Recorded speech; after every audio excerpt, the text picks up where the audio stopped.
Bismillahirrahmanirrahim. Assalamualaikum warahmatullahi wabarakatuh. Waalaikumsalam. Bapak Ibu sekalian, kok saya jelek amat pakai jilbabnya nih. Nah, gimana sih ya? Pokoknya.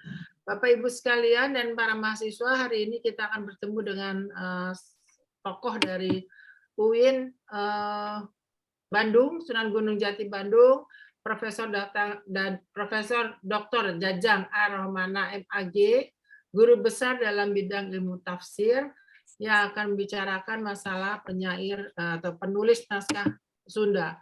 Beliau dosen dari Universitas Islam Negeri UIN Sunan Gunung Jati Bandung, tinggal lahir di Subang. Wah, 20 tahun lebih muda dari saya Pak Jajang nih. Aduh, mau dibuktikan ya. Saya 20 tahun lebih tua. Aduh hebat. Nah, terus karyanya luar biasa banyak. Menjadi doktor pada tahun 2013. Tahun 2000 baru jadi sarjana. Saya sudah jadi doktor pada waktu itu. Nah, tapi publikasinya hebat luar biasa dari tahun 2012 sampai 2022 terakhir. Itu saya baca sedikit saja. Yang 2012 Sundanese Sufi Literature and Local Islamic Identity, a Contribution of Haji Hasan Mustafa. Hasan Mustafa Dangding, bahasa Sunda ini apa, langgam Sunda ya, gitu. Terbit di Jurnal Islamic Studies nomor 50. Dan yang terakhir adalah tahun 22, melempar jala menangkap berita surat-surat Haji Hasan Mustafa pada masa Perang Aceh 1893-1895 di Garut Layung 2002. Jadi memang beliau ahlinya untuk penulis Haji Hasan Mustafa. Baiklah Bapak Ibu sekalian, untuk menyingkat waktu kita dengarkan saja ceramah beliau, kuliah beliau, terutama untuk mahasiswa dan kepada kita semua untuk mendapatkan informasi yang penting mengenai dunia naskah Sunda dan penulisnya khususnya. Saya persilakan Prof. Jajang, mangga. Ya baik, suara saya kedengaran ya Ibu, maaf. Terdengar. Ya, Assalamualaikum warahmatullahi wabarakatuh. Assalamualaikum. Ya, saya akan berbagi slide terlebih dahulu untuk mengawali sesi pertemuan kita pada sore hari ini. Maaf, sebentar.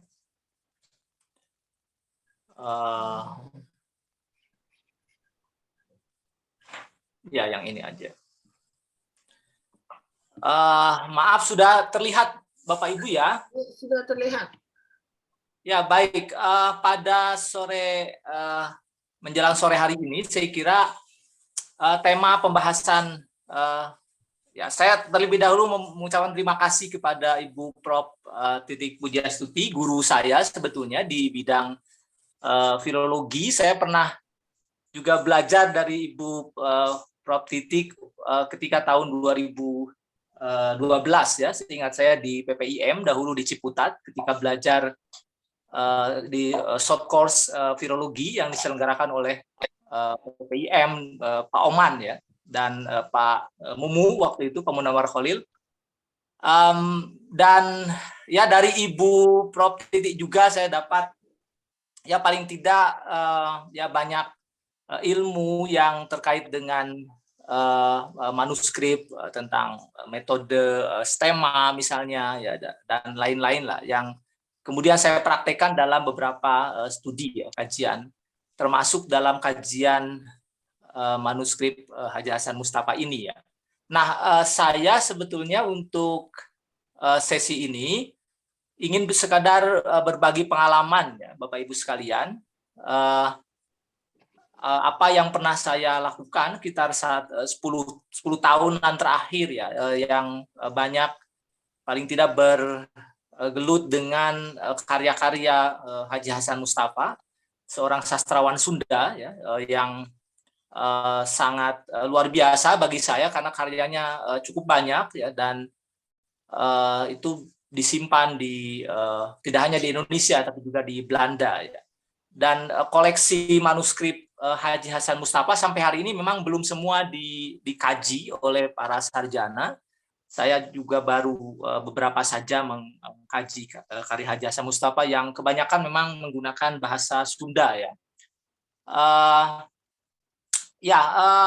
Pembahasan saya nanti akan memperkenalkan terlebih dahulu pentingnya mengkaji koleksi Hasan Mustafa, kemudian nanti siapa Hasan Mustafa itu, dan sebaran manuskrip Hasan Mustafa di Belanda dan di Indonesia, kemudian asal-usul manuskrip dari mana dan apa saja kandungannya, termasuk beberapa buku edisi kritis ya dari karya Mustafa yang sudah dipublikasikan.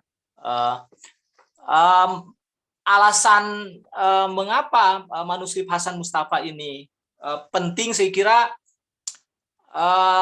terutama karena memang posisi manuskrip koleksi Snok yang ada di Leiden hari ini, manuskrip Sunda yang berbahasa Melayu juga, salah satunya saya kira banyak dikirim oleh juga Hasan Mustafa ya, ketika Snok berada di Batavia dan kemudian pulang ke Belanda, ke Leiden ya tahun 1906. Nah, kiriman dari teman-teman Snok termasuk Hasan Mustafa, nanti dari Sunda, termasuk juga dari Aceh ya, dari Tengku Muhammad Nurdin, setahu saya memang membantu sekali bagi Snok untuk banyak berkontribusi nanti terhadap pengayaan perpustakaan di Universitas Leiden ya, yang hari ini saya kira termasuk perpustakaan yang paling kaya ya, salah satu yang paling kaya di Eropa, yang koleksi manuskrip Nusantaranya sangat luar biasa. Dan posisi Hasan Mustafa dengan demikian menjadi sangat penting karena beliau termasuk salah satu yang mengarang karya-karya yang cukup banyak, kemudian juga menyalin dari banyak manuskrip yang ada di Nusantara, kemudian juga mengumpulkan kolektor ya, dan kemudian mengirimkannya pada sahabat dekatnya itu, yaitu seorang pejabat Belanda yang bernama Snok Hogronje. Ini yang menjadi alasan yang kemudian karya Hasan Mustafa itu memang tidak sedikit ya, dan beragam bidang keilmuan nanti yang digeluti oleh Hasan Mustafa, bukan hanya nanti tasawuf, tarekat, kemudian juga tentang adat istiadat, tentang bahasa, tentang sastra ya, sastra sufistik, sufisme ya. Dan sangat kaya lah karyanya, saya kira di banyak tulisan sudah mengkaji karya-karya Hasan Mustafa ini. Dan yang menarik adalah posisi Hasan Mustafa hidup pada masa transisi ya, akhir abad 19 sampai awal abad 20, ketika tradisi cetak itu belum dominan. Hasan Mustafa masih menggunakan tradisi tulis tangan begitu. Tetapi sebagiannya nanti kemudian belakangan karya Hasan Mustafa juga ada yang mulai dicetak ya. Artinya beliau termasuk generasi yang berada pada masa transisi itu ya.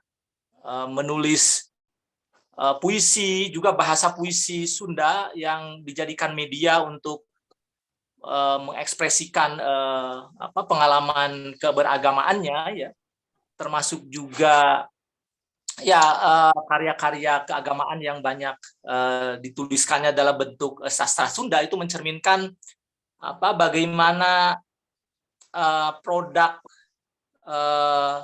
karya Hasan Mustafa ini memiliki semangat ya untuk mewarisi tradisi sastra dari tradisi sastra Sunda sebelumnya ya, yang belakangan semakin terlihat menurun ya, terutama sastra berupa puisi dangding atau wacan yang belakangan sudah semakin jarang digunakan ya di dalam keseharian orang Sunda. Nah, Hasan Mustafa masih mengalami itu ya. Ini Haji Hasan Mustafa, bagi Bapak Ibu yang orang Sunda yang paling bisa dapat langsung kenal dengan nama ini, saya kira ada di Jalan Suci ya, di Surapati Cicahem, di Di situ ada jalan PHH Mustafa, Penghulu Haji Hasan Mustafa, ya, antara Surapati dan Cicahem itu. Ya. Beliau diabadikan jadi satu nama jalan. Tapi yang paling terkenal adalah ya karena sumbangannya terhadap kekayaan sastra Sunda itu.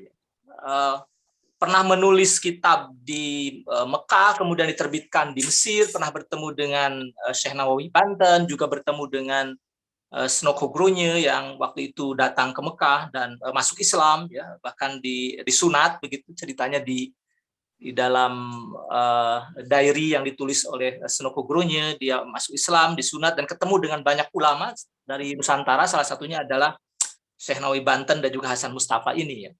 Dan kemudian membuat janji untuk bertemu lagi nanti di Hindia Belanda, ya.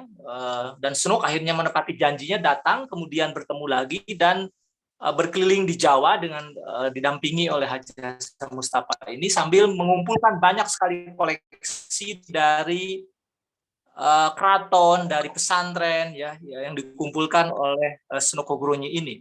Hasan Mustafa lah yang sebetulnya punya jasa, punya kontribusi yang menghubungkan antara para alumni Mekah, ya, para alumni haji itu yang ada tersebar di Pulau Jawa, ya, yang kemudian ditemui oleh Snok, dan banyak sekali koleksinya yang nanti dikumpulkan oleh Snok dan akhirnya dibawa ke Leiden, dibawa ke Belanda.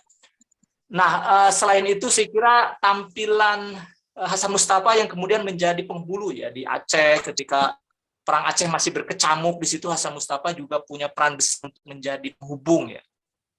Saya menyebutnya informan, ya. Informan dari pihak tentu saja informan pribumi yang menyampaikan banyak sekali informasi kepada pejabat Belanda, ya, kepada gubernur jenderal, kepada gubernur Aceh waktu itu, termasuk pada Snok, ya, melalui surat-suratnya. Selama berkecamuknya Perang Aceh, ya. Hasan Mustafa nanti banyak juga mengumpulkan koleksi manuskrip, ya, yang dikirimkan kepada Snok waktu itu masih ada di Batavia, ya. Dan akhirnya setelah di Aceh nanti juga menjadi penghulu Bandung, dan penghulu di Bandung lah yang kemudian Hasan Mustafa itu juga menghasilkan karya-karyanya sendiri, ya. Di usia yang relatif lebih matang, di usia 40 tahun begitu, kemudian menulis banyak sekali puisi-puisi sufistik Sunda, ya. Nanti saya akan berikan contohnya di depan, karena tampilan Hasan Mustafa ini sangat eksentrik, ya. Dia disegani sebagai ulama karena banyak belasan tahun di Mekah, belajar di Mekah sangat cukup lama, kemudian disegani para ulama dari pesantren, dan sekaligus juga sebagai pejabat yang punya karisma, ya, sehingga banyak anekdot yang saya kira tentang sosok ini, bupati saja nggak berani begitu, ya, terhadap sosok Hasan Mustafa ini.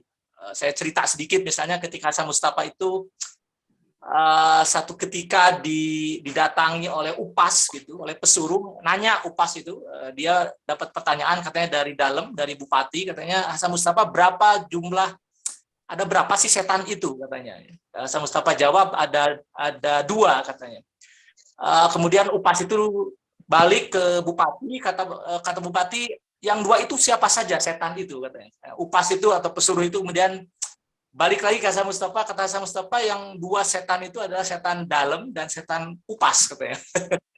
Karena konon katanya ketika ditanya itu Hasan Mustafa sedang salat, ya, mau salat maghrib waktu itu, karena diganggu oleh kedatangan upas itu, sampai berani menyebut setannya itu, yang 2 itu setan dalam, setan bupati, dan setan pesuruhnya, yaitu upas itu. Dan banyak kisah saya kira yang membuat Hasan Mustafa sangat eksentrik, ya, disegani dari sisi keluasan wawasannya dan juga penguasaan terhadap hajanah sastra Sunda, ya, sangat luar biasa sebetulnya. Nah, manuskrip Hasan Mustafa sendiri seperti yang saya katakan tadi, memang atas jasa Snok lah yang punya peran, ya, untuk menyimpan manuskrip itu di Belanda, di Leiden. Beberapa waktu lalu saya berkunjung ke sana, dan memang koleksinya saya kira sangat luar biasa, dan karya Hasan Mustafa sendiri, ya, bukan hanya nanti karya Hasan Mustafa, tapi kiriman dari Hasan Mustafa yang itu adalah karya-karya penulis-penulis lain, hasil salinan, hasil membeli, meminjam, yang kemudian dikirimkan pada Snow. Jadi manuskrip-manuskrip yang sebetulnya didapat oleh Snow itu sebenarnya tidak lepas dari jasa para informannya, para sahabatnya, yang juga tentu dibayar ya, dengan beberapa surat pribadi Hasan Mustafa pada Snow itu dia menyebut beberapa banyak harga-harga yang harus dibayar oleh Snow dan diterima oleh Hasan Mustafa tentang urusan mengirim manuskrip ini ya ke Belanda atau ke Batavia waktu itu. Nah, tetapi karangan Hasan Mustafa sendiri sebetulnya ada sekitar 20 atau 30-an ya. Dan lebih banyak memang yang berbahasa Sunda ya. Aksaranya saya kira beragam, ada Arab, kemudian Pegon, ada juga yang dengan tulisan Latin meskipun agak ini ya, bahasa Melayunya memang yang Latin itu bahasa Melayu yang lama begitu. Tetapi bahasa untuk aksara Arab dan bahasa Arab itu khusus digunakan untuk surat-surat pribadinya ya, kepada Snow sebagai informan sahabat dekat, yang di situ ada banyak info-info pribadi, termasuk misalnya info bagaimana Snow itu karena kan menikahi perempuan Sunda di tanah Sunda ini, menikah 2 kali dan punya keturunan, punya anak ya, sebanyak 4 orang, yang kemudian ketika kembali ke Belanda anaknya itu tidak dibawa, dan surat-surat Hasan Mustafa lah yang menceritakan bagaimana Snow itu kemudian menyimpan kerinduan ya untuk mengetahui bagaimana nasib anak-anaknya itu di Hindia Belanda ya.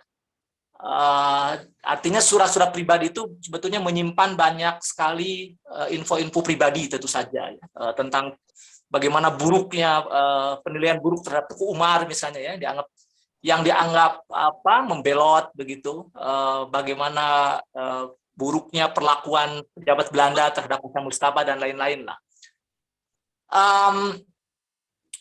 Karangannya saya kira yang cukup yang paling banyak tentu saja surat-surat pribadi dan karya-karya puisi ya, yang berbahasa Sunda, yang itu dalam bentuk pupuh ya kalau dalam istilah Sunda, atau dalam istilah Jawa itu wawacan begitu, atau istilah Sundanya dangding, karena disusun dalam berbagai metrum ya, ada kinanti, sinom, dangdang gula yang khas yang ditulis secara, saya kira dinyanyikan secara spontan dan kemudian nanti ditulis oleh sekretaris pribadi Hasan Mustafa itu ya dalam huruf pegon gitu. Itu bisa mencapai belasan ribu bait, bayangkan. Dalam ada sekitar 70 judul ya, 70 judul puisi. Satu judul itu bisa ratusan bait. Jadi sekitar belasan ribu bait, yang itu sebagiannya sudah ditransliterasi, kemudian sudah sudah dipublikasikan lah oleh Pak Ayi Prosidi misalnya, tapi sebagian juga masih ada yang belum ya, masih disimpan di Belanda, dan saya kira masih perlu banyak kajian-kajian, karena kualitas puisinya saya kira ya puisi sufistik itu kan sangat banyak multi makna, bersayap ya, dan kedalaman maknanya itu sangat luar biasa ya. Tapi tentu saja bukan hanya ajaran-ajaran tasawuf nanti yang ada pada puisi-puisi Sundanya itu ya, ada tentang adat istiadat Sunda, tentang bahasa Sunda ya, termasuk juga info-info pribadi kepada pejabat Belanda itu. Nah, ini naskah puisi dangdingnya ya dalam bahasa Sunda, ditulis dalam huruf pegon. Saya sudah mengumpulkannya, menginventarisasinya, dan memang perlu ekstra ya ketika kita menyalinnya, menyalin ulang begitu ke dalam komputer, harus dengan hati-hati memang, karena ada banyak bahasa-bahasa, ini bahasanya sudah lama ya, tentu dengan memperhatikan aturan metrum ya yang sangat ketat dalam tradisi sastra Sunda. Kemudian selain itu ada juga info tentang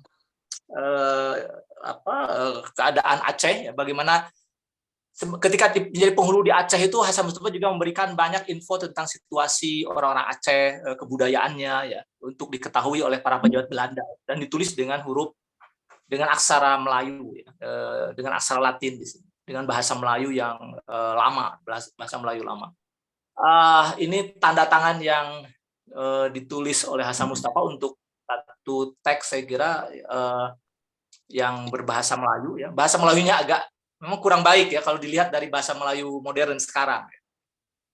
Kemudian, ini surat-surat yang saya maksud, dan hampir semua sudah saya salin, ya. Kemudian dipublikasikan, saya terjemahkan juga dalam 2 buku yang nanti akan ada gambarnya. Surat-suratnya saya kira sangat banyak dan ada banyak info menarik. Nah, sedangkan kalau itu yang di Belanda ya, koleksi yang di Belanda yang sampai hari ini masih baik saya kira kondisinya ya, karena dipelihara dengan baik, dirawat begitu. Sebagiannya ada ya pasti saya kira sudah semua digitalisasi ya, cuman tidak semuanya ditampilkan di situs UB Leiden itu ya. Kemudian tapi kalau yang di Indonesia memang lebih sedikit, entah saya tidak, ya mungkin ya karena ini tradisi apa bukan tradisi ya kebiasaan kita ya yang tidak terlalu peduli terhadap dokumentasi ya. Saya sampai hari ini juga tidak mampu menemukan surat balasan dari Snook yang disimpan di keluarga Hasan Mustafa itu ya. Tidak ada, saya kira susah sekali, tidak ada satupun, karena katanya juga dimusnahkan oleh keturunan Snook yang ada di Indonesia, oleh anak-anaknya ya, oleh cucu-cucunya. Saya kira nggak jelas beritanya. Beda dengan surat yang dikirim Hasan Mustafa ke Snook itu ya sampai sekarang ada di Belanda. Tapi untuk karya-karya Hasan Mustafa sendiri memang ada yang disalin. Mungkin sebelum dikirim ke Belanda ada pengagum Hasan Mustafa yang kemudian menyalinnya ya ke dalam huruf pegon juga, dan sebagiannya ada yang satu saya kira yang disimpan di Pusnas ya, yang sudah dikaji oleh Pak Asep kalau nggak salah ya, Pak Asep Rahmat Hidayat di UI ya, untuk tesisnya. Judulnya Wawacan Majapahit ya, dan itu termasuk koleksi Hole saya lihat di tesisnya Pak Asep itu. Tapi hanya satu ya yang ada di PNRI itu. Sisanya ada di koleksi individu yang kemudian nanti misalnya dari keluarganya Pak Endi Natapraja itu juga masih harus ditelusuri, atau misalnya yang asalnya peninggalan dari Sekretaris Hasan Mustafa ya, dari Wangsa Atmaja yang kemudian dikumpulkan oleh Unpad ya, di lembaga Pusat Digitalisasi Unpad ya, PDPBS. Sebagiannya ada disimpan sudah digitalisasi oleh pihak Unpad. Sisanya saya kira koleksi-koleksi individu juga masih ada di kita, tapi jelas tidak sebanyak koleksi yang ada di Belanda ya, jauh sekali ya. Di Belanda kita bisa menemukan dengan sangat memuaskan tentang koleksi-koleksi Hasan Mustafa itu. Nah, ini yang dari PNRI yang sudah dikaji oleh Pak Asep di tesisnya, saya ambil dari tesisnya ya. Kemudian ini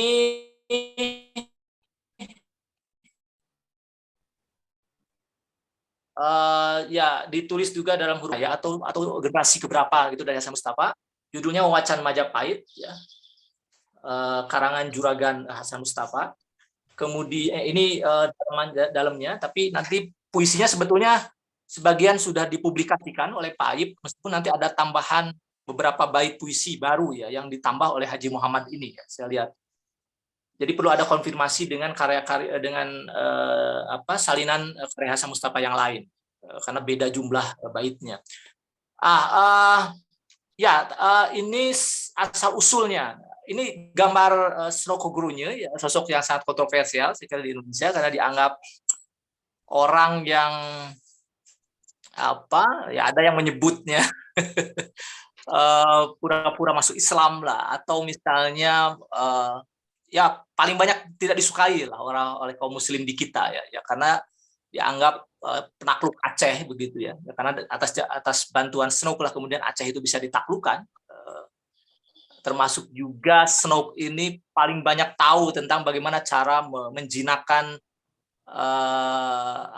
perlawanan-perlawanan yang ada di Jawa ya, dengan cara melakukan riset penting ketika di Mekah, kemudian melakukan kajian-kajian dari berbagai koleksi manuskrip yang dikumpulkannya itu ya, termasuk juga melakukan kontak dengan informan-informan pribuminya ya, seperti Hasan Mustafa, Said Usman, kemudian juga para penghulu yang ada di Jawa. Saya kira pasti kenal terhadap dengan Snow karena semuanya seolah seperti diberikan tugas ya, diinstruksikan untuk mengumpulkan peninggalan-peninggalan koleksi-koleksi manuskrip yang ada di pesantren-pesantren, yang itu kemudian diserahkan kepada Snow.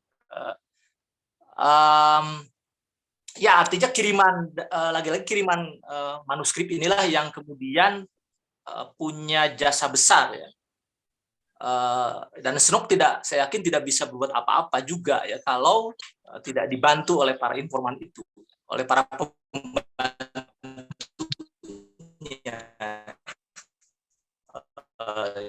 yang di belakang layar punya jasa besar ya, termasuk Hasan Mustafa. Saling ketergantungan di antara dua pihak ini ya, antara pejabat pribumi yang itu juga saat itu konteksnya memang mengabdi pada pemerintahan kolonial Belanda, dan kemudian pejabat pribumi sendiri, pejabat Belanda sendiri yang sangat terbantu oleh informasi-informasi dari pejabat Belanda, dari pejabat pribumi itu ya. Jadi ada hubungan saling ketergantungan satu sama lain. Di satu sisi Belanda itu, pejabat Belanda juga ingin istilahnya memperadabkan ya, memberikan mengajarkan bagaimana menjadi manusia modern begitu, yang maju, yang berwawasan, tapi juga nanti para pejabat pemerintah Belanda juga banyak terbantu ya oleh informasi-informasi yang didapatkan dari para pejabat pribumi itu, dari para ulama itu. Jadi saya kira kedua-duanya tidak bisa saling, ya keduanya saling ketergantungan yang saya maksud di situ ya. Ya tapi membaca konteks hubungan antara istilahnya patron clean ya, antara Snow dengan Hasan Mustafa juga mesti melihatnya dalam konteks hari itu ya, yang seorang pejabat pribumi yang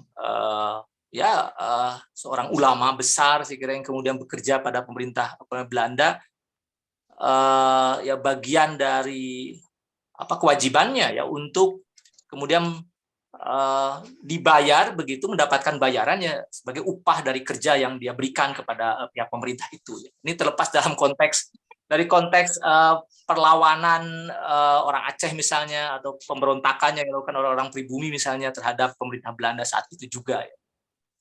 Nah, kandungan manuskrip yang saya ceritakan tadi, yang pertama yang paling menonjol adalah ini, tasawuf alam Sunda ya. Jadi tasawufnya ini sangat khas ya. Banyak metafor, banyak perumpamaan, permisalan yang meminjam dari khazanah alam Pasundan yang sangat kaya ya. Metafor gunung, air, kemudian juga angklung, bambu, ya, katak, kemudian juga berudu ya, atau istilahnya kitri, kelapa, dan lain-lain lah. Alam Sunda yang kaya dengan flora dan faunanya itu kemudian dipinjam. Ini bisa dibandingkan saya kira kekayaan itu dengan bagaimana para sufi yang kemudian juga di Timur Tengah, Jalaluddin Rumi ya, itu juga banyak meminjam metafor-metafor, cuman dengan metafor yang jelas berbeda dengan Hasan Mustafa. Misalnya matahari, kemudian anggur, ya, cawan. Kalau Hamzah Fansuri di Melayu itu seringkali meminjam metafor laut, kemudian juga buih, ya, sauh, kapal, karena wilayah pesisir yang mempengaruhi mempengaruhi puisi-puisinya itu. Tapi Hasan Mustafa karena hidup di pedalaman, di gunung, yang orang Sunda ini juga ya sangat hidup di lingkungan gunung, gitu, di lingkungan parahyangan, lingkungan yang seringkali disebut bahwa parahyangan itu indah itu ya karena Tuhan menciptakannya sambil tersenyum begitu ya.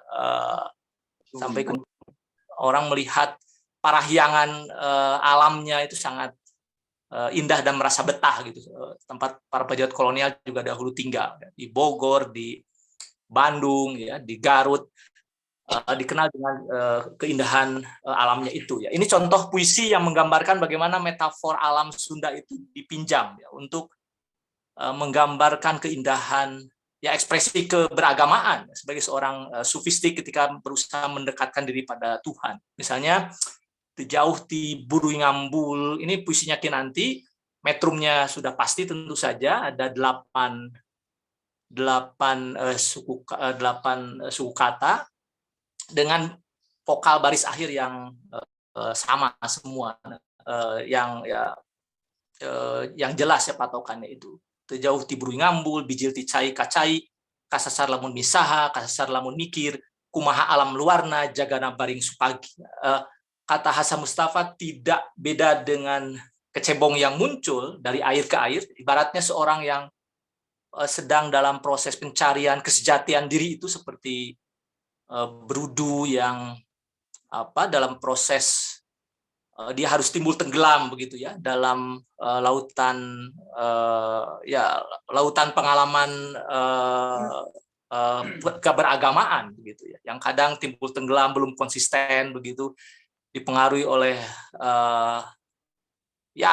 banyak onak dan durinya lah, belum seperti pengalaman para syekh yang sudah sangat matang begitu dalam beribadah, dalam mencari kesejatian ya. Berusaha untuk mendekatkan diri pada Tuhan, sehingga kemudian dia berkata, tersesat bila bertanya siapa, tersesat bila terlalu banyak berpikir, bagaimana alam luarnya sajalah besok atau lusa atau nanti. Nah, ini mencerminkan bagaimana upaya untuk pencarian itu tidak mudah ya. Karena berudu juga tidak semua nanti akan menjadi katak-katak dewasa begitu ya. Orang yang melalui proses pencarian ketika ingin mengasah spiritualitasnya itu ya, ada onak dan durinya, kadang-kadang ada berudu yang juga mati disantap oleh predator misalnya. Tapi yang berhasil menjadi katak yang sempurna juga tidak ya, tentu ada ya. Dan Hasan Mustafa mengibaratkan seperti itu ya, yang timbul tenggelam, dia berubah nanti untuk mencapai kesempurnaan menjadi katak yang dewasa itu ya, ibaratnya dia seperti berudu hari ini gitu ya. Kemudian juga dia menggambarkan bagaimana angklung juga dipinjam untuk mengekspresikan pengalaman spiritual dirinya ya, bahwa kedekatan dia dengan Tuhan itu ibaratnya seperti beradu angklung dengan angklung yang bisa menciptakan irama yang indah ya. Ketika angklung dengan angklung, bukan bambu ya. Nanti membedakan antara bambu dengan angklung, karena bambu itu masih sesuatu yang jenis yang berbeda dengan angklung ya. Jenis yang masih mentah begitu ya. Beda dengan angklung yang sudah diliputi oleh Tuhan, diliputi oleh kesadaran spiritualitas yang lebih baik begitu, sehingga ketika dia mencapai pengetahuan yang sejati, yang berusaha mendekatkan diri pada Tuhan itu, dia seperti menemukan irama yang semakin indah ketika kesucian itu bertemu dengan kesucian begitu. Ketika dirinya yang harus juga suci bertemu dengan yang maha suci, bertemu dengan Allah Subhanahu wa taala begitu. Jadi puguh angklung, ngadu angklung, bisa uni tejeng awi ya. Jadi jelas angklung saling beradu, tapi berbunyi indahnya bukan dengan bambu, bukan dengan orang yang masih belum apa-apa begitu ya. Ini pertanda bahwa beda kondisi spiritualitas orang yang sudah lebih baik dengan orang yang masih jauh dari kesempurnaan begitu ya. Ini saya kira metafor ini ada banyak karena belasan ribu bait, dan perlu memang upaya untuk kemudian memperkenalkan nama sosok ini ke khalayak yang lebih luas ya, karena kedalaman puisi-puisinya itu ya.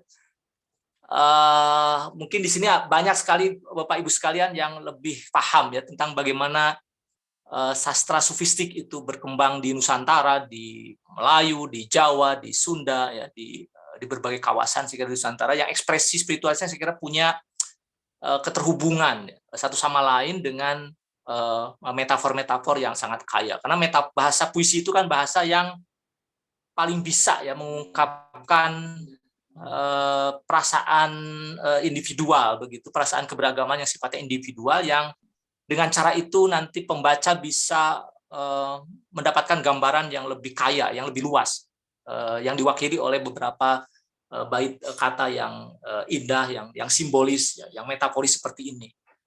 Kemudian, maaf, ya, nah selain puisi, ini surat-surat yang saya maksud dan beberapa sudah dipublikasikan, surat-surat informannya. Ini karena sifatnya surat pribadi, maka ya ada banyak info-info yang sangat juga bersifat pribadi, ya, termasuk proses bagaimana kiriman naskah-naskah atau manuskrip dari Hasan Mustafa itu dikirim, diberikan, disalin, begitu ya, dijual dan lain-lain. Itu ada banyak prosesnya yang diceritakan. Bagaimana Hasan Mustafa misalnya sudah mengaku sudah mengirim beberapa manuskrip kepada Snow, kemudian bayarannya belum sampai misalnya, dan lain-lain lah, urusan-urusan pribadi yang terkait. Karena waktu itu memang Hasan Mustafa sebelum menjabat sebagai penghulu itu lebih banyak mendapatkan penghasilan dari menyalin manuskrip, memang karena bayarannya lebih besar dibandingkan dengan gaji seorang penghulu, ya. Makanya awalnya tidak terlalu tertarik untuk menjadi pejabat penghulu di Aceh ataupun di Bandung ya awalnya, tapi karena desakan dari Snow, ya akhirnya mengambil jabatan itu juga, yang ya karena posisinya sangat dipercaya oleh Snow untuk ditawarkan kepada Gubernur Jenderal waktu itu. Tapi upaya untuk terus menyalin dan mendapatkan bayaran yang tidak sedikit itu saya kira sangat luar biasa, ya, karena bayarannya memang tidak murah untuk menyalin dan kemudian mengirimkan mengirimkan manuskrip itu. Nah, untuk isi surat yang juga menurut saya penting adalah tentang informasi bagaimana Teku Umar itu membelot, ya. Ceritanya Teku Umar kan pernah membelot selama sekitar, bayangkan, selama 4 tahunan kalau nggak salah, ya, 4 tahun membelot bersama dengan Belanda waktu itu. Versi orang Aceh atau kita orang Indonesia hari ini mengatakan bahwa ada istilah tipu Aceh, ya. Jadi Teku Umar itu berusaha menipu Belanda, ya, selama dalam jangka waktu yang lama 4 tahun itu, ya. Tapi dalam ya proses bagaimana Teku Umar itu berpihak pada Belanda itu, ya akhirnya kemudian diceritakan oleh Hasan Mustafa ini, yang Hasan Mustafa lebih percaya bahwa Teku Umar itu memang ketika dia bergabung dengan Belanda memang tidak betul-betul tulus, ya, tidak bisa dipercaya. Dan Hasan Mustafa termasuk Snow juga termasuk yang sadar bahwa Teku Umar ini memang sosok yang bahaya, karena bergabung dengan Belanda tentu ada tujuan, ada motif, yang kemudian dia lebih memilih untuk tidak percaya. Tapi posisi Gubernur Aceh waktu itu, Dekker lah yang sangat mempercayai pada Teku Umar, begitu, yang akhirnya kemudian senjata-senjata, amunisi yang diberikan pada Teku Umar itu yang akhirnya disalahgunakan oleh Teku Umar, gitu, dan berbalik menyerang Belanda. Akhirnya Dekker lah yang kemudian bertanggung jawab dan dipecat, begitu, oleh Gubernur Jenderal saat itu. Nah, ketidakpercayaan Hasan Mustafa itu sebetulnya hasil dari banyak info-info yang dia dapatkan juga dari orang-orang Aceh sendiri, ya. Di sini Hasan Mustafa menyebut misalnya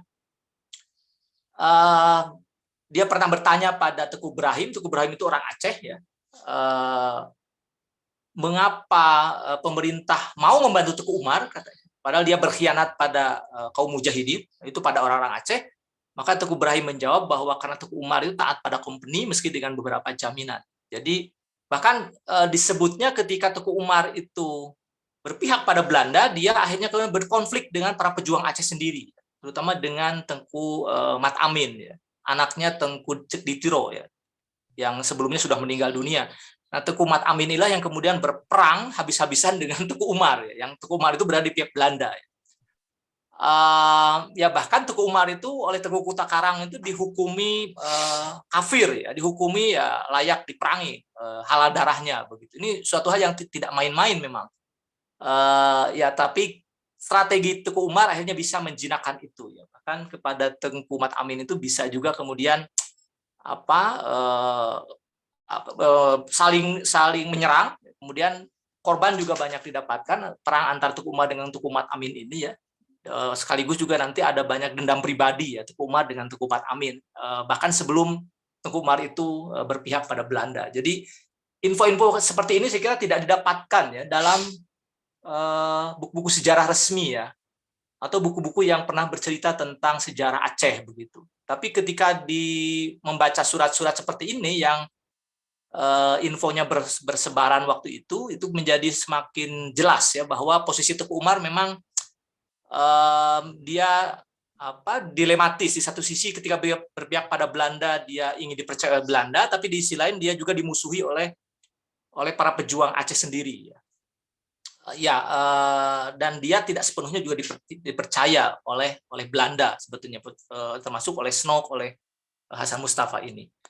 Nah, selain itu saya kira naskah yang lainnya ada tentang polemik setan Bandung. Hasan Mustafa seperti saya bilang itu sosoknya eksentrik, ya. Celotehannya itu kadang nyelekit gitu. Kalau ngomong itu sesuatu yang membuat orang kalau nanya itu jadi segan karena pertanyaannya itu akan berbalik ke orang yang nanyanya. Membuat orang itu dengan satu kali jawaban itu menjadi dia malah menjadi berpikir dengan jawaban yang diberikan itu, ya. Hukum tentang hukum tentang kepiting. Bagaimana Tuan Penghulu katanya hukum tentang kepiting? Kata Hasan Mustafa, kepiting maksudnya kepiting bukan kepiting laut, ya, keyup, kepiting yang ada di balong gitu, ya.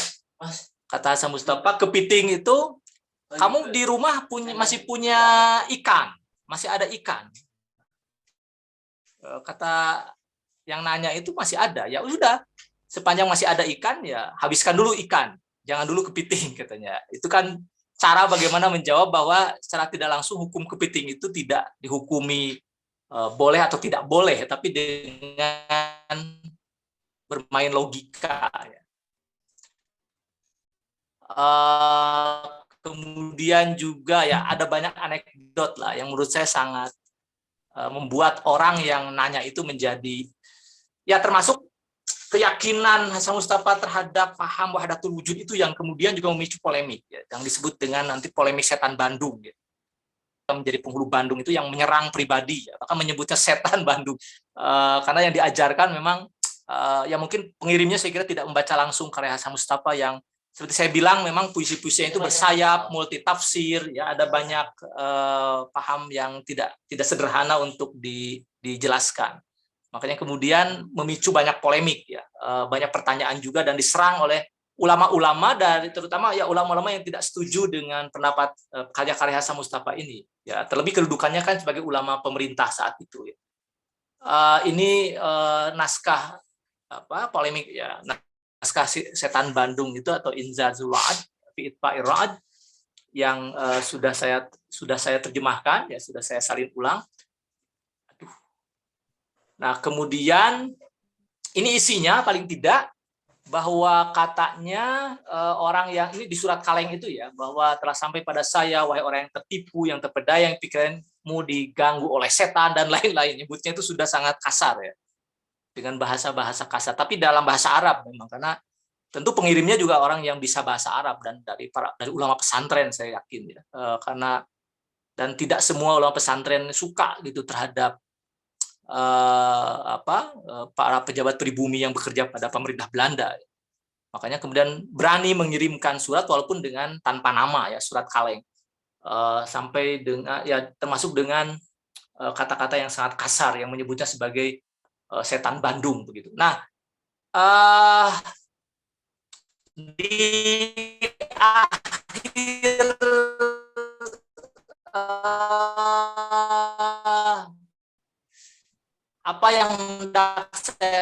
sampaikan sebetulnya ini ya, bahwa kontribusi Hasan Mustafa sebagai penulis, penyalin, pemasok manuteks, kebudayaan lain di kawasan lain, sih masih banyak juga pemasok-pemasok itu ya.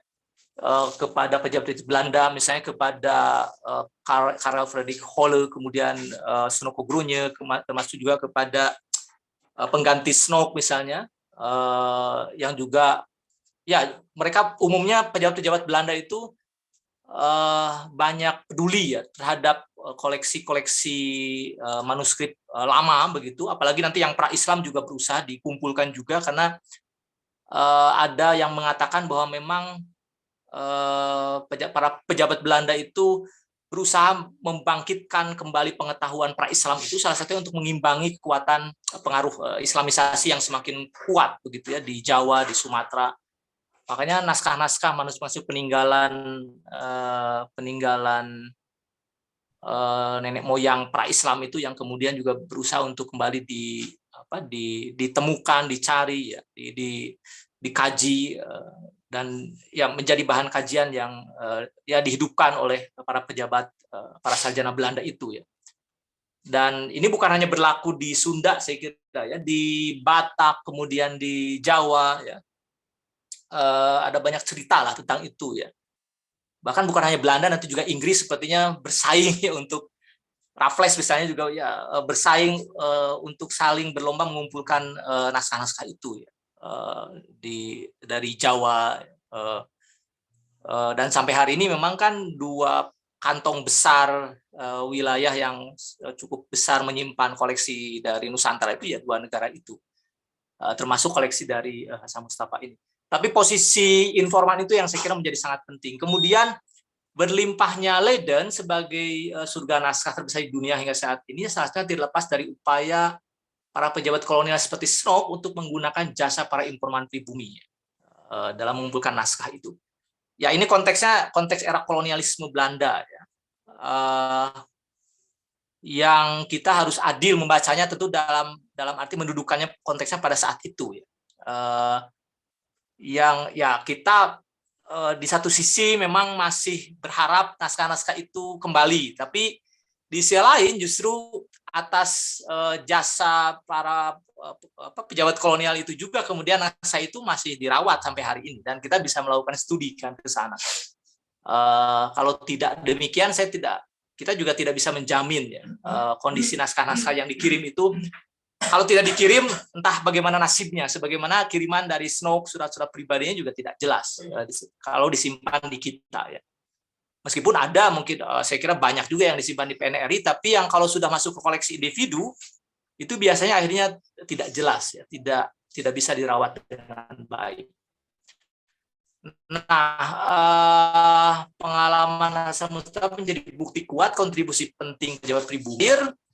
Hasan Mustafa dan upaya penaklukan bangsa jajahan ya, melalui politik pengetahuan orientalisme kolonial yang dampaknya terus berkepanjangan. Ya artinya politik pengetahuan yang dimaksud itu ada upaya bagaimana pejabat pemerintah untuk menaklukkan bangsa jajahan itu ya satunya adalah dengan berupaya menggali pengetahuan tentang kondisi bangsa jajahan itu ya, baik budayanya, keberagamaannya, pengetahuan lokalnya, dan saya kira seluruh hal yang terkait dengan kondisi bangsa jajahan itu juga yang berusaha digali, yang dengan cara itu akhirnya bisa kemudian diketahui dan ya misalnya dalam kondisi Aceh itu sebelum Snok banyak orang yang masih gelap ya tentang budaya Aceh misalnya, tentang bagaimana budaya Sunda juga sebelum era Karel Fredrik Holle misalnya ya.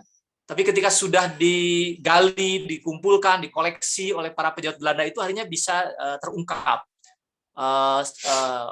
Pelan-pelan pengetahuan itu bisa terkumpul, akhirnya banyak publikasi yang kemudian misalnya tentang The Acehers yang menjadi buku utama saya kira yang merintis pengetahuan tentang orang-orang Aceh itu ya. Bahkan untuk pengetahuan budaya Sunda ya Hasan Mustafa juga akhirnya bisa meniru kerja dari Snok itu dan kemudian menyusun misalnya buku Bab Adat Istiadat Orang Sunda ya. Itu karya etnografi tentang budaya Sunda yang sekira paling baik ya. Dan ditulis oleh Hasan Mustafa juga berasal dari manuskrip tapi kemudian sudah dipublikasikan. Uh, dan kita hari ini atas jasa pengetahuan dari pihak kolonial itu juga yang kemudian masih tidak langsung masih punya ketergantungan untuk akhirnya bisa menggunakan manuskrip-manuskrip koleksi yang ada pada pihak pemerintah kolonial Belanda itu. Ya, ini satu hal yang alamiah saya kira ya. Kolonialisme itu memang berhenti ya, tapi pengetahuan warisan dari pihak kolonial itu saya kira tetap masih bisa kita rasakan hari ini. Dan itu satu hal yang menjadi catatan penting ya. Bagaimanapun ya orang mengkaji tentang sastra Sunda, budaya Sunda, kalau tidak ke Leiden itu kurang afdol lah ya, karena warisan-warisan Sunda lamanya itu masih ada di sana begitu. Itu saya kira Ibu Prof dari saya untuk sementara, nanti silakan untuk Bapak Ibu sekalian yang akan bertanya, berdiskusi, kita ngobrol saja tentang hal ini. Mudah-mudahan bermanfaat untuk saya dan juga untuk Bapak Ibu sekalian. Terima kasih. Assalamualaikum warahmatullahi wabarakatuh. Waalaikumsalam warahmatullahi wabarakatuh. Warahmatullahi wabarakatuh.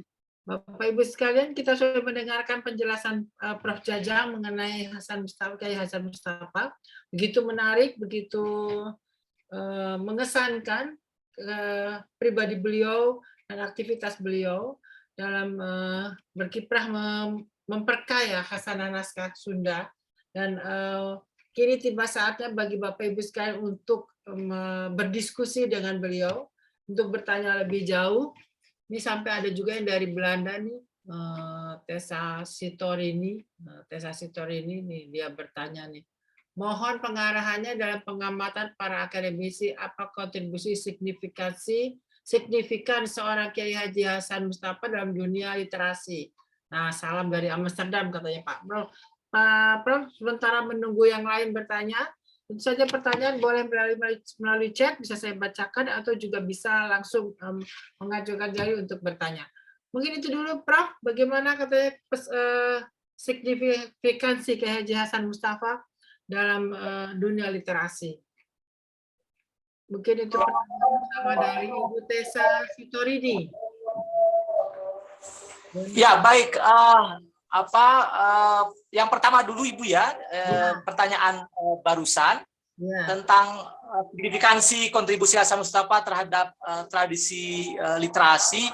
Saya kira kontribusinya jelas pada sisi paling sedikit pada dua hal. Yang pertama, kontribusi terhadap khazanah sastra Sunda yang tidak bisa diabaikan. Hasan Mustafa berhasil nanti mewarisi tradisi sastra Sunda yang sangat kaya, bahkan spontan begitu ya, untuk kemudian diawetkan ke dalam tulisan-tulisan puisi sufistik Sundanya itu ya. Dan ini saya kira sulit dilakukan oleh para sastrawan Sunda yang lain, terutama yang sejaman atau yang sesudahnya, karena ekspresi keberagamaan melalui sufistik Sunda itu saya kira sulit untuk dilakukan. Saya menduga memang seorang Hasan Mustafa yang pengalaman keberagamaannya itu sangat mendalam, bahkan menyenandungkan karya-karyanya itu ya ditulis sambil disenandungkan tentu saja dengan iringan musik lah, dengan kecapi ya, atau disenandungkan dan kemudian ditulis oleh para sekretarisnya itu. Ya itu untuk sastra Sunda saya kira sangat besar, dan Pak Aip Rusidi juga mengakui itu ya, bahwa sastrawan Sunda Pangbadagna, sastrawan Sunda yang paling besar itu ya Hasan Mustafa itu, yang sampai hari ini belum tertandingi ya, dari sisi kedalaman dan jumlah puisi yang ditulisnya, termasuk karya-karya yang lain. Nah, yang kedua, selain pada kekayaan khazanah sastra Sunda juga, kekayaan kontribusi Hasan Mustafa juga nanti pada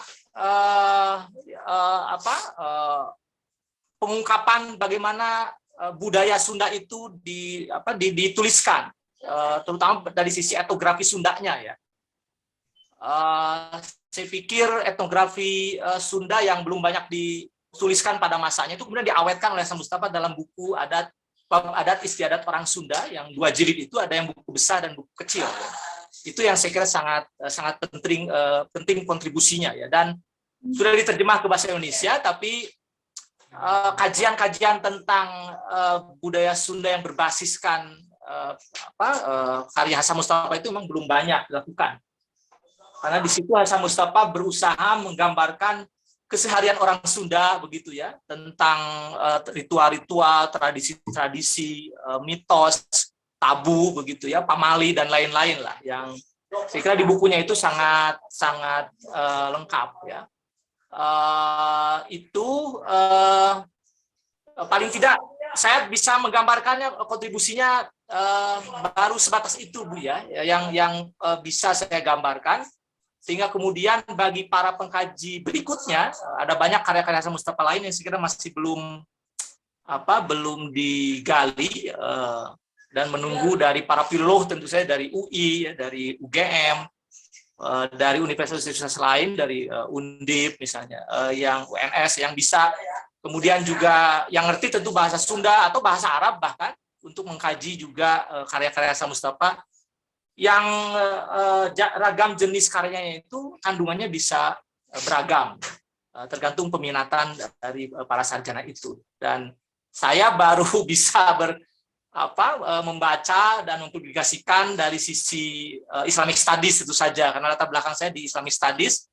Jadi dari sisi karya-karya tafsir Al-Qur'annya, kemudian karya tasawufnya ya, termasuk juga yang surat-surat pribadinya, saya kira saya berusaha untuk juga mempublikasikan itu ya, karena belum banyak disentuh. Itu Bu, terima kasih atas pertanyaannya dari Belanda. Mudah-mudahan sehat semuanya ya. Ya, berikutnya. Amin. Ya, amin. Berikutnya ada pertanyaan juga nih Prof dari Ragil, mahasiswa kami, mahasiswa S2 nih pertanyaannya. Nih. Selamat siang Prof Jajang, salam. Saya Ragil, saya ingin pencerahannya. Tadi apa sih? Ini kecil banget, saya mesti besar. Tadi udah tua banget deh. Tadi di salin dia saya melihat adanya surat yang dikirim Haji Hasan Mustafa. Hanya saja saya melihat dalam surat tersebut tidak terbubuhkan cap atau stempel. Yang ingin saya tanyakan, apakah memang surat yang dikirim Haji Hasan Mustafa tidak menggunakan cap atau stempel, atau dalam beberapa suratnya ada? Jika ada, apakah Haji Hasan Mustafa memiliki cap atau stempel khusus miliknya sendiri? Terima kasih. Itu pertanyaan Ragil. Nanti masih ada pertanyaan dari Ibu Siti Devianti. Itu dulu Pak Jajang, Prof Jajang silakan. Bisa langsung bertanya Bu. Oh langsung ditanya, oke. Yang Ibu Siti ya, Ibu Siti Devianti.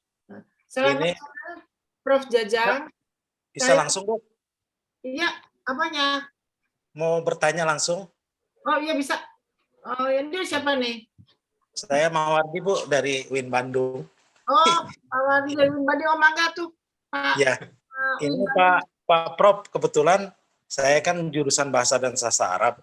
Kira-kira ada peluang nggak buat anak-anak mahasiswa saya untuk mengkaji yang berbahasa Arabnya gitu? Entah nanti arutnya, entah bagian-bagian lainnya. Maksudnya biar mahasiswa itu saya giring untuk meneliti karya-karya ulama Nusantara gitu Pak Prof. Makasih. Ya. So, ada 2 pertanyaan, satu dari Ragil, mahasiswa S2, satu dari UIN Bandung. Itu dulu Pak Prof. Ya baik, ya dari Ragil ya, saya kira Ragil punya cap stempel sendiri. Ya saya tidak menemukan cap khusus ya. Nanti perlu dicek ulang. Saya kira di hampir semua suratnya itu dia hanya menggunakan tanda tangan yang khas ya, tanda tangan Hasan Mustafa sendiri. Yang atau di suratnya juga dia nanti menggunakan surat resmi ya, surat resmi kepenghuluan Bandung gitu ya. Adapun kalau cap saya masih ragu ya. Saya perlu buka-buka lagi semua surat-suratnya. Apakah? Tapi yang saya ingat itu nyaris hampir semuanya itu ya hanya dibubuhi tanda tangan. Memang kolofonnya itu dia nyebut tanggal, nyebut kota di mana, itu sangat rapi sekali. Tanggalnya disebut, kotanya di mana ditulis itu disebut, sampai kemudian ke tanda tangan yang menjadi petanda bahwa itu tanda tangan khas milik Hasan Mustafa itu ya. Tapi kalau cap pribadi itu perlu dicek ulang untuk ragil, mungkin ya ini nanti bisa kotak pribadi lah kalau untuk meyakinkan ya, untuk meyakinkan tentang hal itu. Kalau untuk Pak Mawardi teman saya sebetulnya, Bu. Pak Mawardi, halo. Ya, untuk mahasiswa saya kira untuk produk naskah-naskah yang dangding yang bahasa Sunda jelas bisa nanti menggunakannya dianalisis dengan ilmu arut, sangat bisa ya. Untuk naskah yang sudah dipublikasikan atau naskah-naskah yang ada di Belanda, saya kira sangat bisa dikaji dengan analisis ilmu arut, ya, sastra Arab ya. Ya jumlahnya itu sangat banyak. Nanti misalnya kalau di Unpad itu Bu Titin saya kira pernah melakukan itu ya. Bu Titin guru saya juga di Unpad di bidang filologi, dan Pak Mawardi nanti karena bahasa Sundanya tentu bahasa Sunda lama ya, tentu tidak cukup hanya dengan pengetahuan bahasa Sunda biasa ya.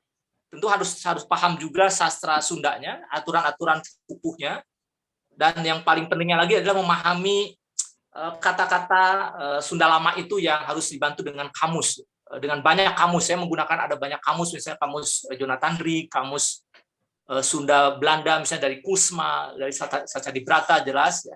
Tapi satu kamus saya kira tidak cukup, memang karena kata-kata Sundanya itu kata Sunda yang sudah tidak lagi digunakan. Ada banyak kata-kata Sunda lama yang ya sulit kita temui, bahkan ada perubahan-perubahan kata Sunda yang kreatif yang dilakukan oleh Hasan Mustafa yang tidak terduga begitu ya, dari kata dasar tertentu.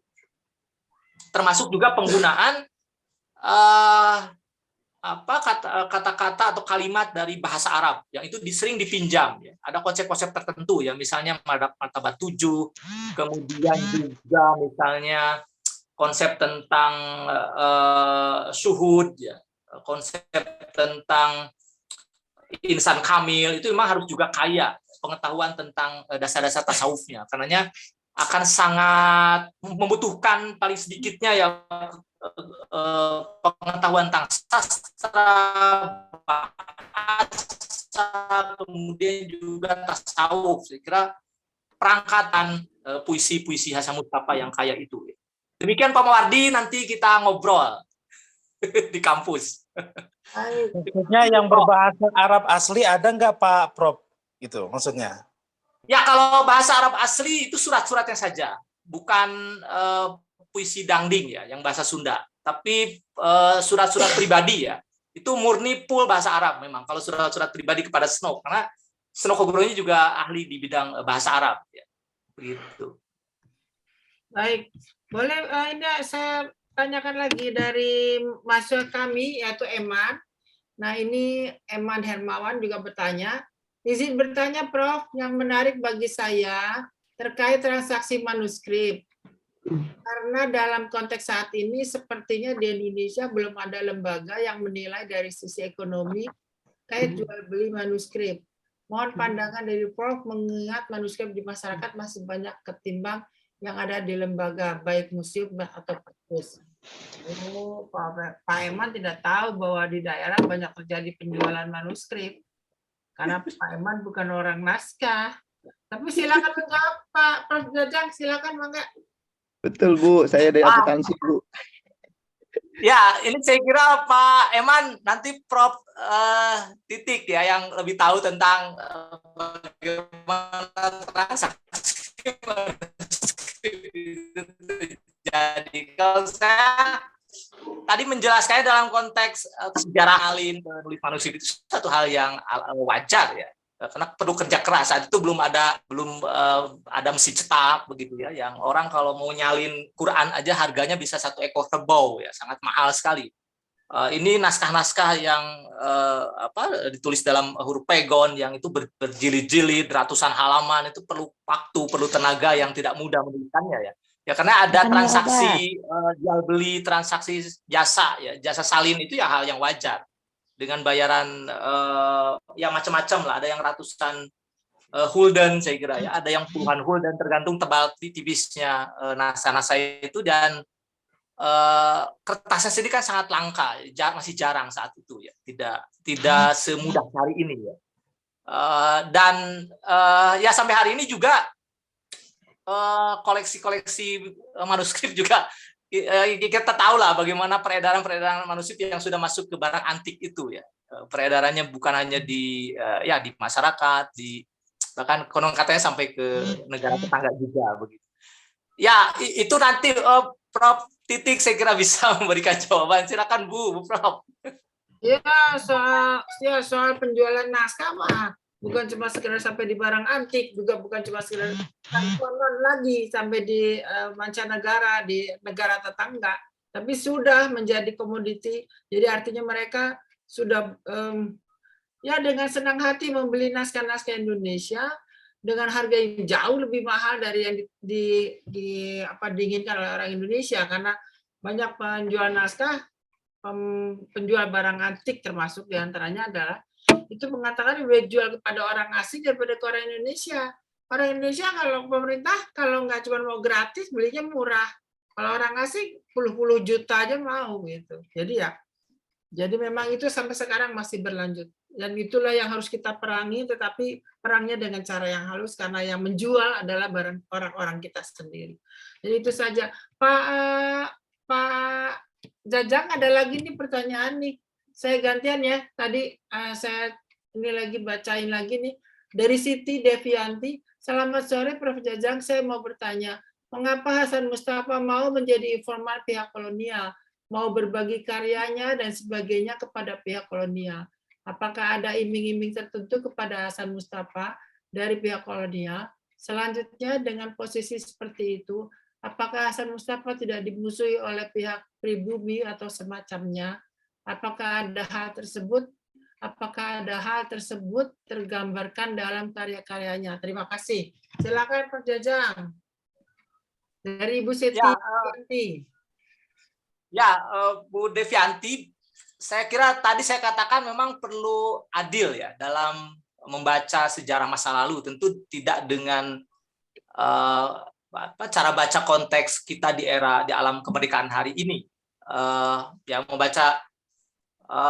Saya juga tidak menjamin misalnya kalau kita hidup pada masa kolonialisme Belanda saat itu ya, kondisinya akan seperti Hasan Mustafa itu. Pilihannya saya kira pilihan bagi Hasan Mustafa ya sebagai seorang ulama yang berteman dekat dengan sosok Snob yang dengan menurut pandangannya memang secara tulus bersyahadat, melaksanakan ibadah haji, masuk Islam dan bersahabat dekat, kemudian saling berbagi, bahkan menyaksikan bagaimana perkawinan Snob begitu ya, sudah seperti saudaranya di lingkaran Menak Bandung. Saya kira itu satu hal yang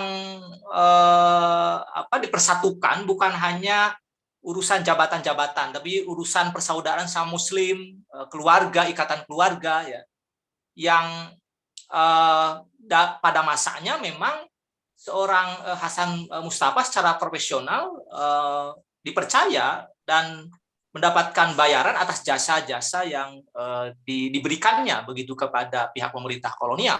Ya.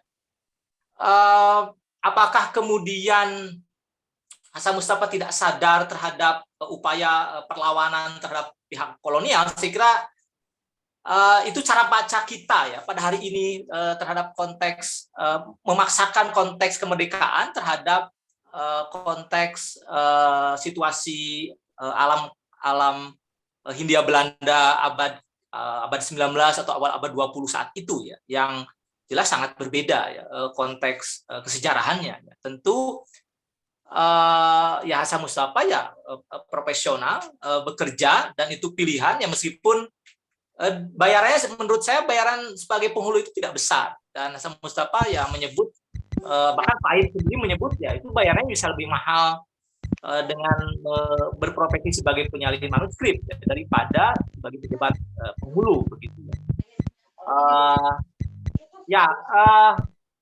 Jadi perlu adil lah dalam membaca itu ya. Saya tidak bermaksud menyudutkan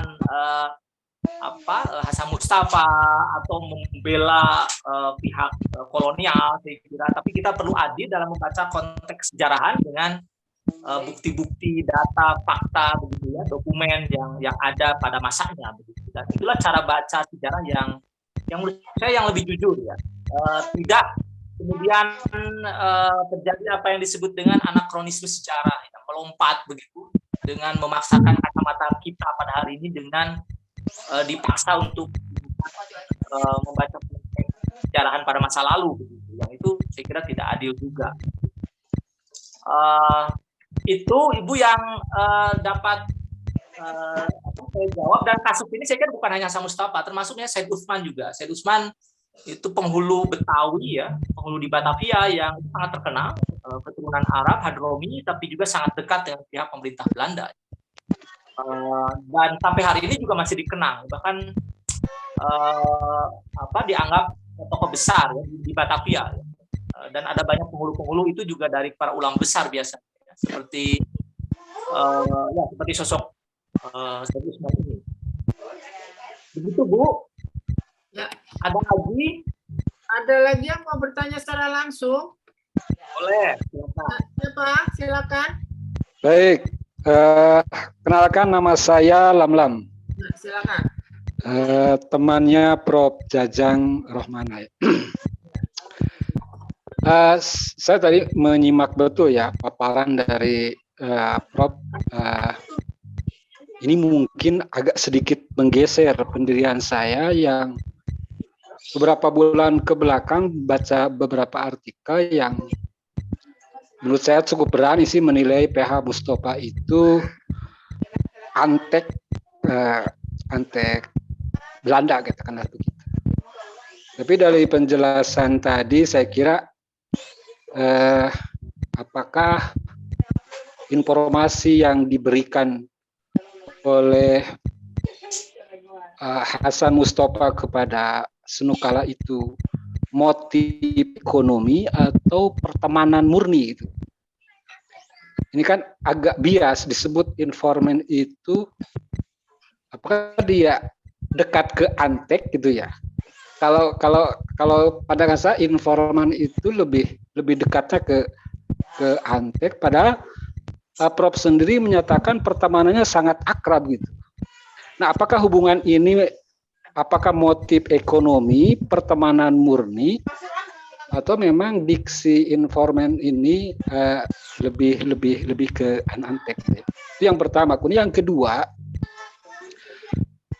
karya-karya Haji Hasan Mustafa ini kan lebih produktif di Bandung gitu, ketimbang dia di Garut, ketimbang dia ketika di Aceh gitu.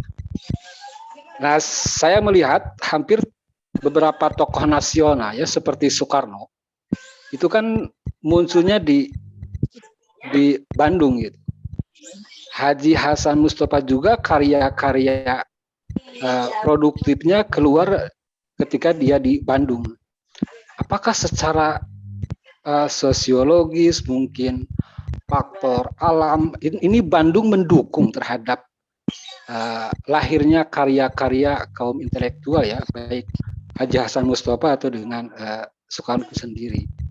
Kemudian yang ketiga, ini kalau Supi Sundanya Haji Hasan Mustafa ini secara genealogis ini lebih, kalau ditarik ke belakang ya, ke Islam klasik, apakah ke Ibnul Arabi, ke Al-Ghazali, atau ke tokoh Sufi yang lain gitu, atau dia menginduknya kepada tokoh Sufi lokal atau tarekat-tarekat lokal.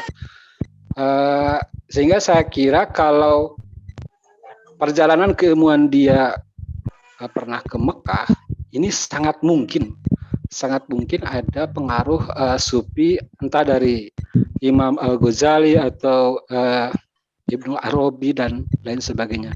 Dan yang terakhir, ini Prof. Jajang, setahu saya di Garut ini tidak ada jalan PHH Mustafa. Setahu saya ya.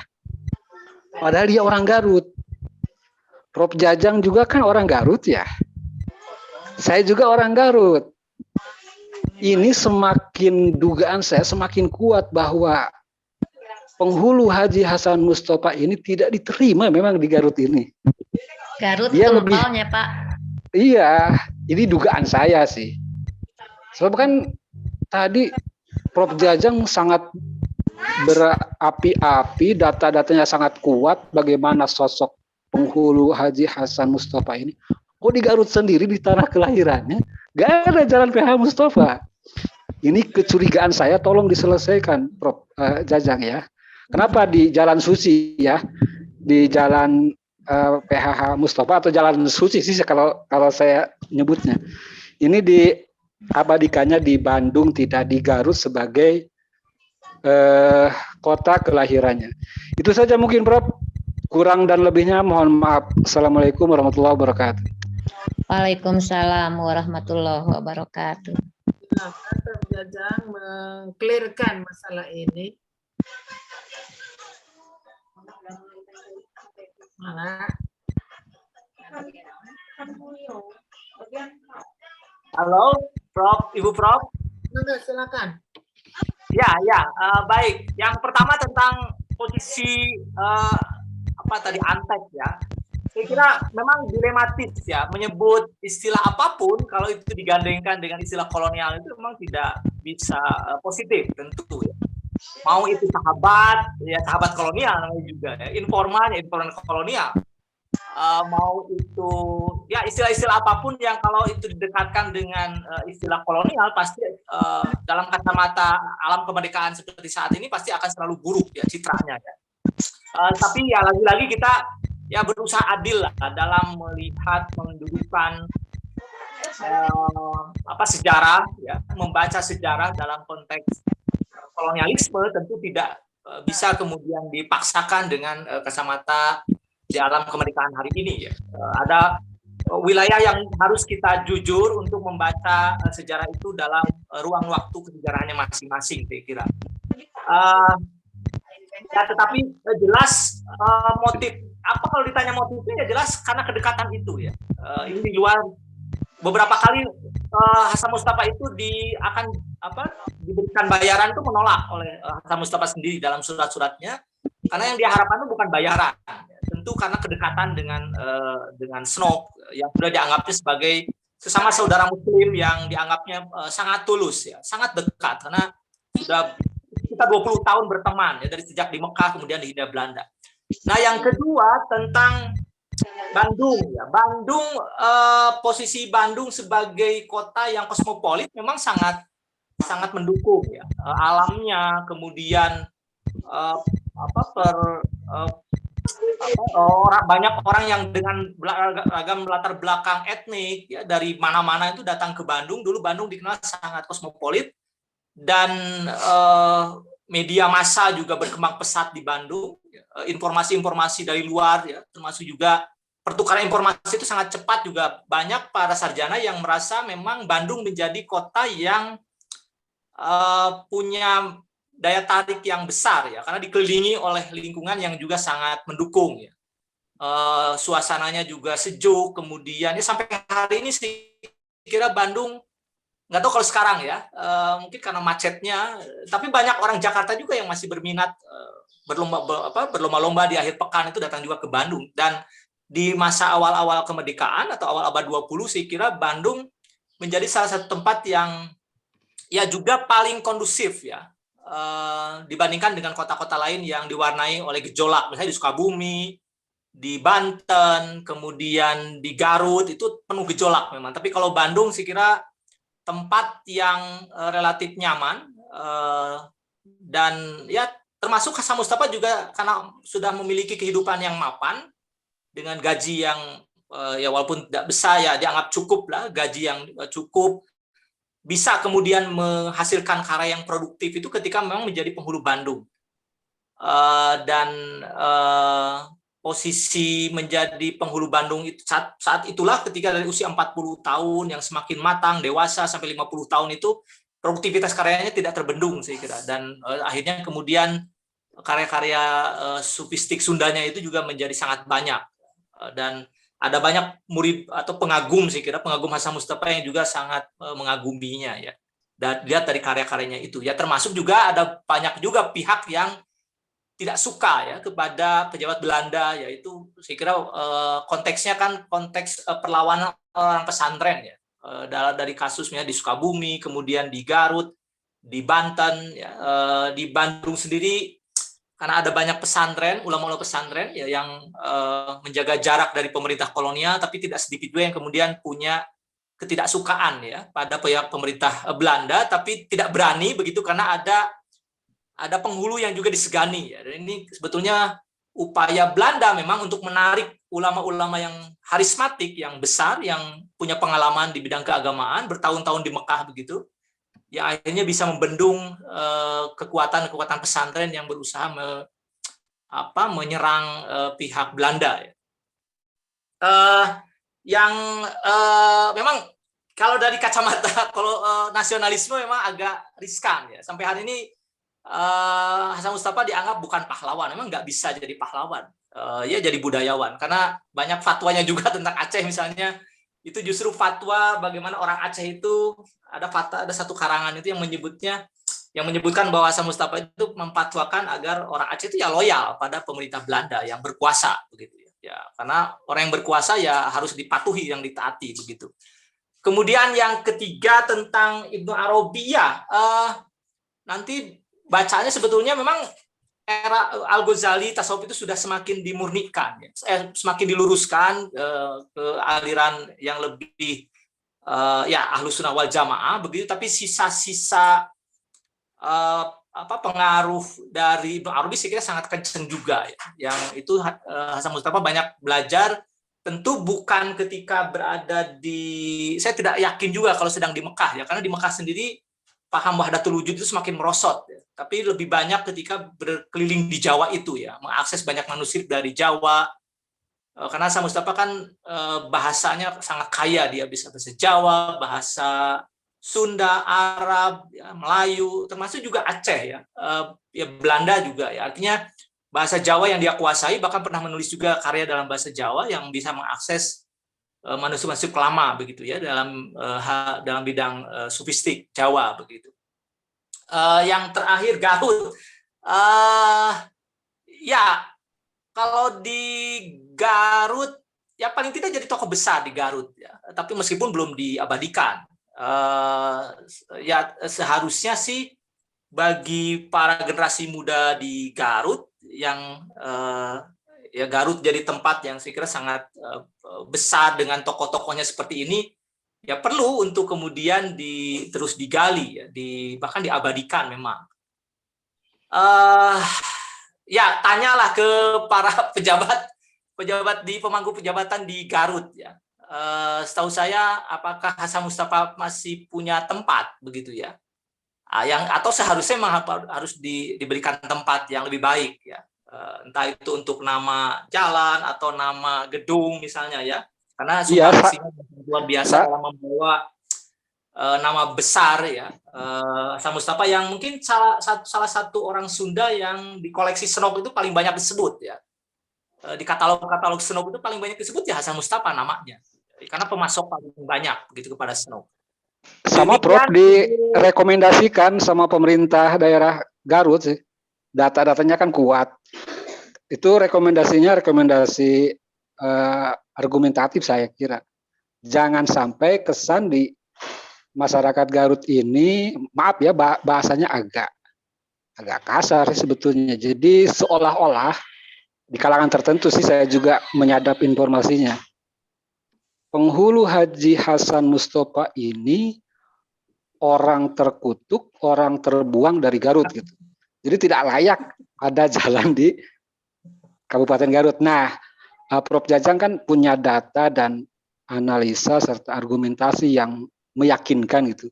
Jadi rekomendasikan saja kepada pemerintah Kabupaten Garut untuk membuat jalan utama PH Mustafa. Itu saja mungkin, Prof. Terima kasih. Ya, saya setuju ya.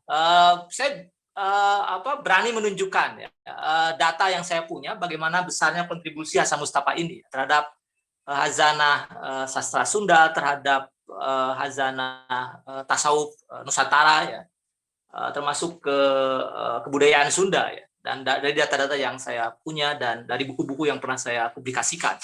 Ya artinya kita tentu mesti menimbang ya, jasa besar itu jelas lebih besar ya, Hasan Mustafa ya, dibanding image bagaimana Hasan Mustafa itu bagi sebagian orang dianggap eksentrik begitu ya, terlalu berlebihan, tetapi bagi saya jelas lebih besar jasa bagi kebudayaannya ya, daripada image yang dibuat oleh sebagian orang yang kurang suka gitu kepada posisinya saat itu ya.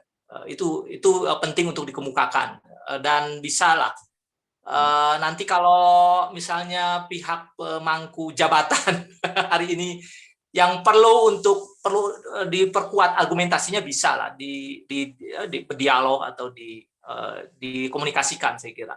Terima kasih Kang Lamlam. Ya. Mangga Bu Prof. Ya. Kalaupun tidak jalan, gang aja gak apa-apa, Prof. Nah itu nanti diusahakan oleh Prof. Jajang bagaimana baiknya gitu. Ini ada beberapa pertanyaan, mungkin saya baca sekaligus saja. Ini ada satu dari Aceh nih, salam dari Aceh, ini dari Muhammad Reza Fadli. Ya. Salam dari manuskrip kiriman Hasan Mustafa dengan Senok-Hurgronya. Apakah terdapat informasi atau gambaran bahwa Senok bersungguh-sungguh dalam keislamannya atau berpura-pura sebagaimana yang hari ini banyak dituduhkan? Atau adakah gambaran Senok wafat dalam keadaan muslim atau tidak? Nah ini karena Hasan Mustafa kan sahabatnya Senok Hurgronya, apakah ada gambaran tentang itu? Itu dari Aceh. Nah cuman ada juga pertanyaan dari Jatmika nih. Hasan Mustafa manusia soliter, tidak mendirikan pesantren dan sebagainya. Sehingga Hasan Mustafa kurang populer. Apakah ini karena paham yang beliau pegang adalah wihdah al-wujud? Nah, itu saja dulu mungkin. Atau ini salah satu lagi nih. Salam. Awal bulan lalu saya menziarahi makam PHHM. Mustafa ya, mungkin makam Mustafa di Bandung, dan kata kuncinya di bulan ini sedang banyak yang dari berbagai daerah yang ziarah ke makam beliau.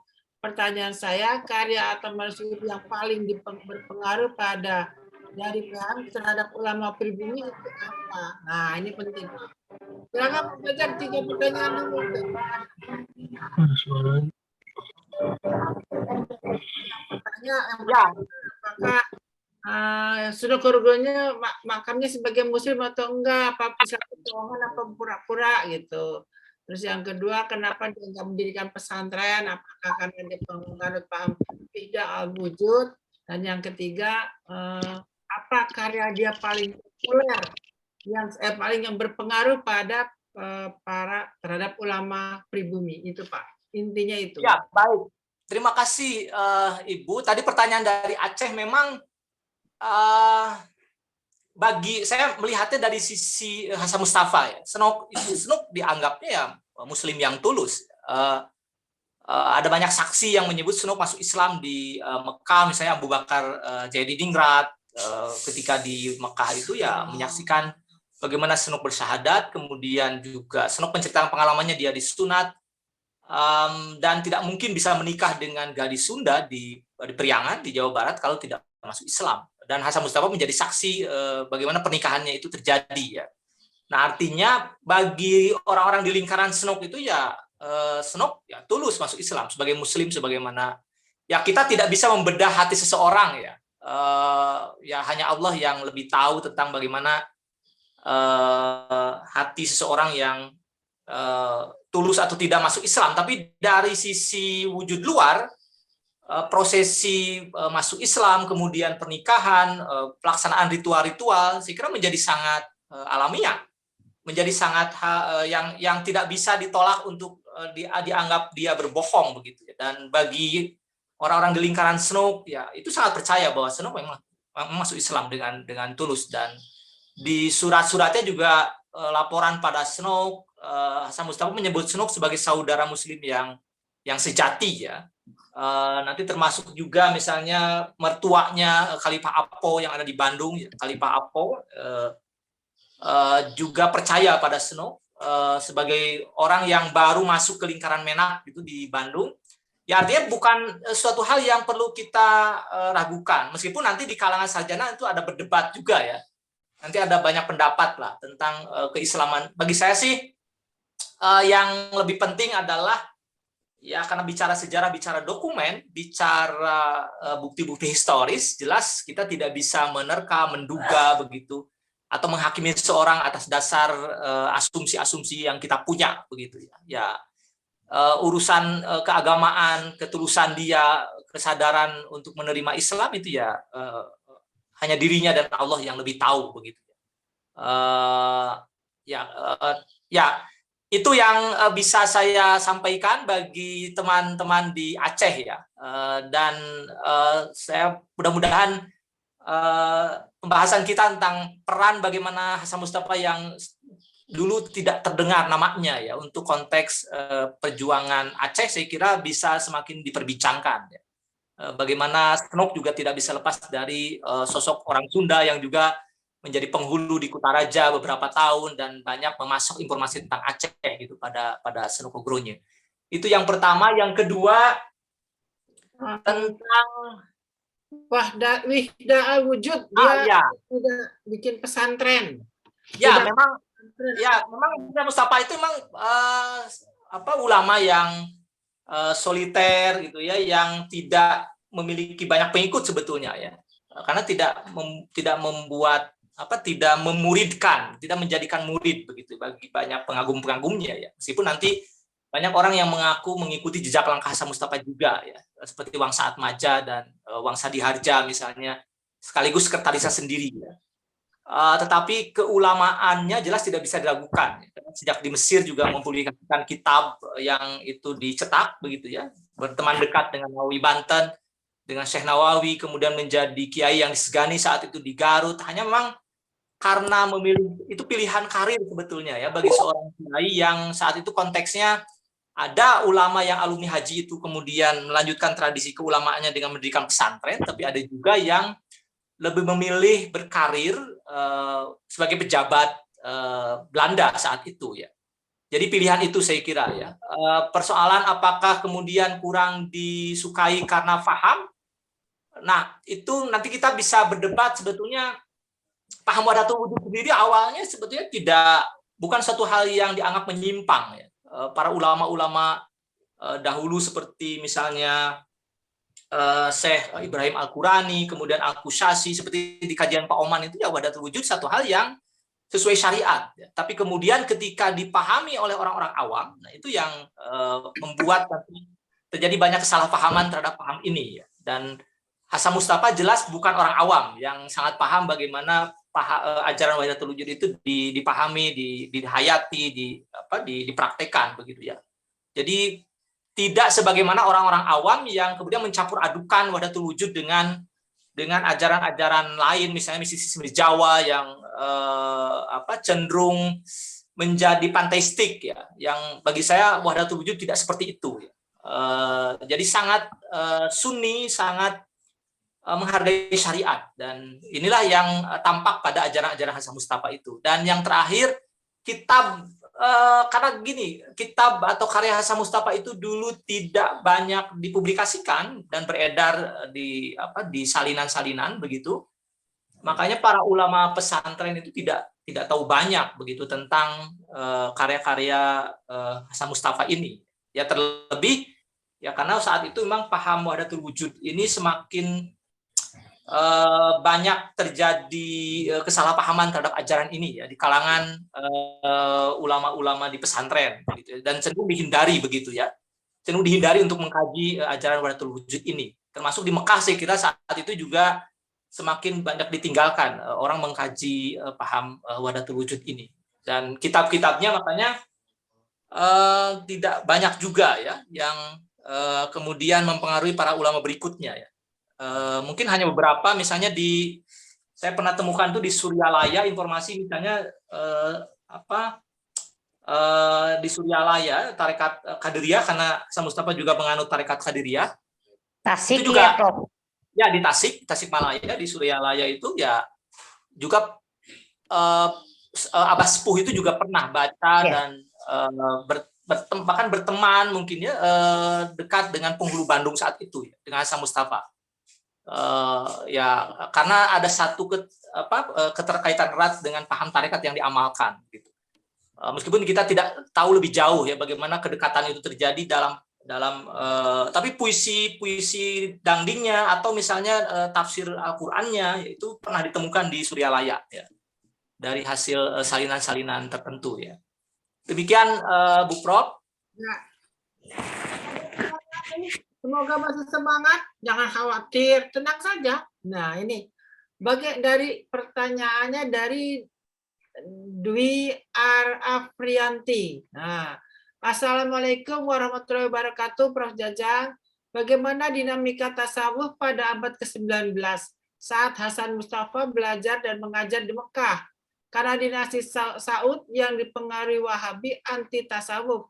Apakah Hasan Mustafa tidak mengalami hambatan ketika sedang berada di Mekah? Siapa saja guru Hasan Mustafa di Mekah? Nah, ini. Silakan. Ya, baik. Sepengetahuan saya memang di Mekah, terutama pada awal abad 20 ya, posisi ajaran tasawuf termasuk ya, istilahnya zawiyah-zawiyah yang saat itu banyak di sekitar Mekah saat itu memang semakin menyingkir ya, seiring dengan dominasi paham yang dibawa oleh Muhammad bin Abdul Wahab saat itu yang berkolaborasi dengan pemimpin dinasti Saudi ya di tahun 1924. Itu yang mengawali bagaimana ketersingkiran paham-paham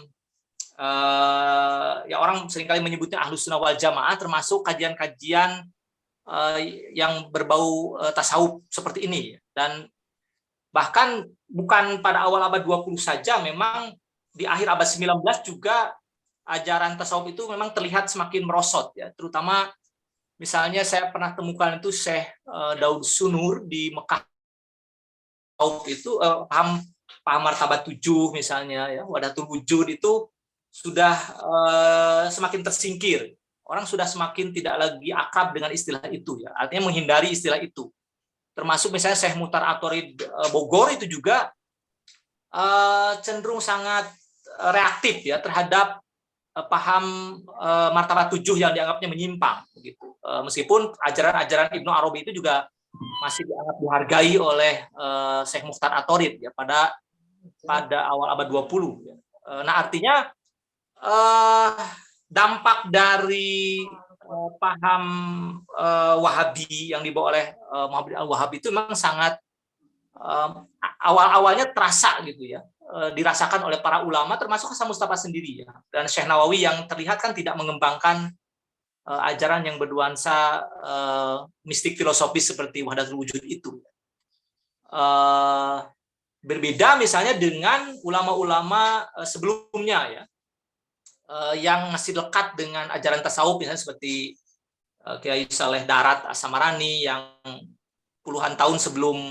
beberapa puluh tahun sebelum Syekh Nawawi Banten, dan Hasan Mustafa kan paling tidak sezaman dengan Syekh Nawawi Banten, dan sudah mulai merasakan bagaimana pengaruh dari paham itu sehingga membuat ajaran-ajaran tasawuf itu semakin merosot ya, di kalangan para pelajar Muslim saat itu di Mekah, gitu, dibandingkan dengan kajian-kajian lain ya, yang berusaha ditanamkan oleh pemerintah Saudi saat itu. Itu yang saya dapatkan informasi ini juga nanti membuat banyak ulama-ulama Nusantara juga pelan-pelan yang asalnya jumlahnya cukup banyak, kemudian juga akhirnya semakin merosot juga ya, jumlahnya tidak sebanyak ketika abad 19 misalnya ya. Awal abad 20 masih banyak, tapi belakangan tidak sebanyak ketika abad 19 atau ya ada abad 18 juga ya. Bahkan ulama-ulama Nusantara yang menjadi guru di Mekah itu ya abad 19 itu cukup banyak. Awal abad 20 itu masih juga ada. Ya tetapi belakangan itu juga nanti peran Haromain, peran Mekah dan Madinah itu kemudian nanti digantikan oleh Mesir sebagai pusat pembelajaran Islam juga yang semakin seiring dengan dominasi ajaran Muhammad bin Abdul Wahab itu, yang kemudian nanti Mesir menjadi tempat penyeimbang, ya, alternatif lain untuk para pelajar dari Nusantara untuk juga berkarir, belajar, ya, untuk belajar ilmu keislaman. Karena Mesir suasananya menjadi lebih terbuka saat itu, ya, dibandingkan dengan Mekah, ya, saat itu yang sudah dikuasai oleh pemerintahan Saudi, ya, sampai hari ini. Artinya memang suasana politik itu sangat berpengaruh besar, ya, terhadap perkembangan kajian-kajian keislaman yang berada di Timur Tengah, ya, antara Haromain yang Mekah Madinah, kemudian Mesir, ya, yang Mekah Madinah saat itu dikuasai oleh Turki, itu relatif lebih terbuka dibandingkan dengan ketika dikuasai oleh dinasti Saudi, ya. Dan kemudian nanti akhirnya diambil alih perannya itu dengan adanya dengan posisi Mesir yang semakin kuat begitu, ya, di awal abad 20 saya kira. Misalnya ada nama-nama ulama-ulama kita kan yang banyak juga akhirnya lebih memilih belajar lama di Mesir begitu daripada di Haromain, di Mekah dan Madinah. Beda dengan abad 19 yang ulama-ulama itu justru lebih nyaman di Mekah dan Madinah. Karena Mesir saat itu belum sepopuler Mekah Madinah. Itu saya kira Ibu yang dapat saya jawab. Gurunya ada nggak disebut dalam berkas-berkas atau dokumennya, ya. Pak? Oh iya, tentu saja. Syekh Nawawi menjadi guru juga bagi Hasan Mustafa, termasuk juga ulama-ulama Arab, ya. Saat itu misalnya Syekh Umar Shatta misalnya, ya. Syekh Umar Shatta itu juga bagian dari salah satu guru beliau juga, termasuk juga Abdullah Zawawi, Syekh Solih, bapaknya dari Abdullah Zawawi yaitu Syekh Muhammad Solih Zawawi, ya. Itu juga guru Hasan Mustafa yang umumnya memang ulama-ulama lama, ya, yang belum berafiliasi kepada pemerintah Saudi saat itu. Makanya paham yang diajarkan itu masih masih mengajarkan paham-paham Ahlus Sunnah wal Jamaah yang sama sebagaimana di Nusantara. Misalnya bertawasul, kemudian bertabaruk, makam-makam juga masih belum diganggu saat itu, ya. Masih orang terbiasa untuk kemudian bertawasul, bertabaruk ke makam-makam saat itu di Mekah juga masih sangat ramai, ya. Tapi ketika datangnya penguasa Saudi yang menguasai perpolitikan saat itu, akhirnya para ulama guru-guru Hasan Mustafa itu, Syekh Umar Sami, Syekh Muhammad Shatta, kemudian juga Syekh Solih Abdullah Zawawi itu akhirnya tersingkir juga, ya, dari jabatannya sebagai guru besar di Mekah, ya, digantikan oleh ulama-ulama yang lebih banyak ditentukan oleh pemerintahan Saudi, sampai hari ini saya kira, ya. Dan itu masa transisi itulah yang dialami oleh Syekh Nawawi Banten, oleh Syekh Mukhtar Athori Bogor, termasuk juga oleh Syekh Hasan Mustafa, ya. Itu saya kira. Baik. Cukup banyak pertanyaan untuk Prof. Jajang, tapi kurang lebih isinya hampir sama, berkenaan dengan masalah kontroversial masyarakat sekitar terhadap masyarakat, dan juga bagaimana penyebutan dia sebagai pertemanannya dengan Sunukur gurunya dan sebagainya. Tapi ada satu pertanyaan terakhir yang berbeda dari yang lain, yaitu dari Udan. Ini mohon tipsnya untuk mengakses karya-karya Haji Hasan Mustafa yang sudah digitalisasi, yang bahasa Sunda. Nah, bagaimana caranya untuk mengakses itu? Ini yang berbeda dari yang lain. Masalahnya kurang lebih sama. Apakah naskah-naskahnya juga cuma bahasa Sunda, tapi ternyata juga ada bahasa Jawa, bahasa Arab, dan sebagainya. Dan juga bahasa Aceh. Itu berarti sudah terjawab pertanyaan itu. Tapi bagaimana mengaksesnya naskah-naskah dari Haji Hasan Mustafa, bagaimana caranya? Silakan dijawab, Pak. Mungkin ini pertanyaan terakhir. Ya, untuk dulu saya pernah dapatkan ya di situs Universiteit Bibliotheek Leiden, ya di UB Leiden. Itu dulu aksesnya terbuka sekali dari tahun, seingat saya tahun 2010 ya sampai terakhir tahun 2015 ya, masih terbuka. Saya bisa download, mengcrop gitu ya surat-surat Hasan Mustafa, beberapa banyak, hampir semua surat itu bisa didownload saat itu ya, koleksinya. Tapi belakangan tahun 2015 kalau nggak salah itu diblokir semua, tidak bisa diakses, bahkan tidak bisa dilihat sama sekali, meskipun ada sebagian kecil saja yang masih bisa dilihat. Dan apalagi naskah-naskah yang bukan surat ya, seperti karya-karyanya yang berbahasa Sunda itu tadi memang tidak bisa mengandalkan hasil digitalisasi yang ada di situs UB Leiden itu. Ya, jelas ya saya kemarin datang ke Belanda juga ya, berusaha mengakses itu ya, dan hampir ya di saya memang banyak sekali koleksi yang berhasil saya dapatkan. Dan nanti teman-teman kalau misalnya ada yang serius berminat untuk mengkaji beberapa naskah ya, yang setahu saya belum dikaji ya. Ada naskah yang di Belanda tapi sudah banyak juga yang dipublikasikan, yang sudah diterjemah atau literasi begitu, transkripsi itu sudah banyak juga begitu. Hanya mungkin ada 5 atau 6 puisi Sunda ya yang saya kira masih belum dikaji, digali, dibaca gitu ya, oleh para sarjana di kita ya. Sisanya karya-karya tentang Aceh untuk surat-surat saya kira sudah hampir selesai saya gali, saya terjemahkan, begitu dipublikasikan. Dan kalau ada yang serius untuk mengkaji itu dengan modal saya kira keilmuan yang yang tadi saya sebutkan, paling tidak bisa bahasa Sunda, kemudian apalagi kalau bisa bahasa Arab ya itu lebih baik lagi, kemudian juga dasar keilmuan tasawufnya juga bisa paham begitu ya, itu akan lebih baik. Saya kira nanti kita bisa berbagi lah tentang kekayaan naskah-naskah yang belum dibaca ini ya. Ya, apalagi kalau untuk studi pasca sarjana ya di FIB ini ya, saya kira penting untuk terus mengkaji sosok ini ya. Dan saya senang sebetulnya kalau ada yang partner teman-teman yang bisa kemudian juga ikut mengkaji karya-karya Hasan Mustafa ini dengan baik begitu, dan hasilnya dipublikasikan begitu di Siap, ya, Prof. di Dari Jawa Barat siap. Mungkin begitu Bu Prof. Ya, terima kasih Pak Prof Jajang. Ini masih ada waktu, kalau masih ada yang mau bertanya untuk satu penanya lagi barangkali, tapi langsung saja. Boleh? Silakan. Mangga. Bismillahirrahmanirrahim. Assalamualaikum warahmatullahi wabarakatuh. Waalaikumsalam. Saya kebetulan dari Garut, Prof. Mahasiswa Pasca Sabili.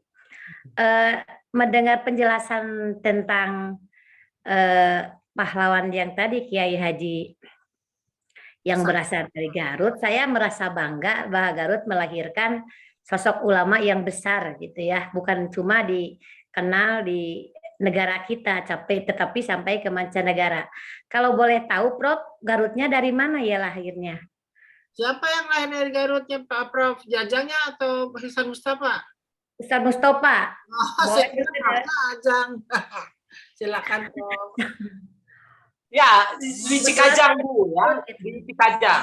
Sebetulnya di daerah perkebunan teh di Cikajang, dulu orang tuanya itu jadi camat perkebunan teh di Waspada ya. Kalau sekarang di daerah yang ada patungnya Karel Frederik Holle gitu, yang sekarang jadi tempat hiburan, jadi tempat wisata ya, di perkebunan Giri Waas ya kalau di Cikajang sekarang ya. Ya sekitaran itulah tempat di mana Hasan Mustafa dilahirkan, belajar di pesantren, nanti di seputaran Garut juga. Tapi jelas lahir dari keluarga pegawai Belanda saat itu, dari istilahnya camat perkebunan ya, pekerjanya Tuan Hole saat itu ya di perkebunan teh. Dan kemudian Hasan Mustafa belajar di pesantren, kemudian lama tinggal di Mekah, dan akhirnya kemudian juga menjadi ulama di Masjid Agung Garut begitu.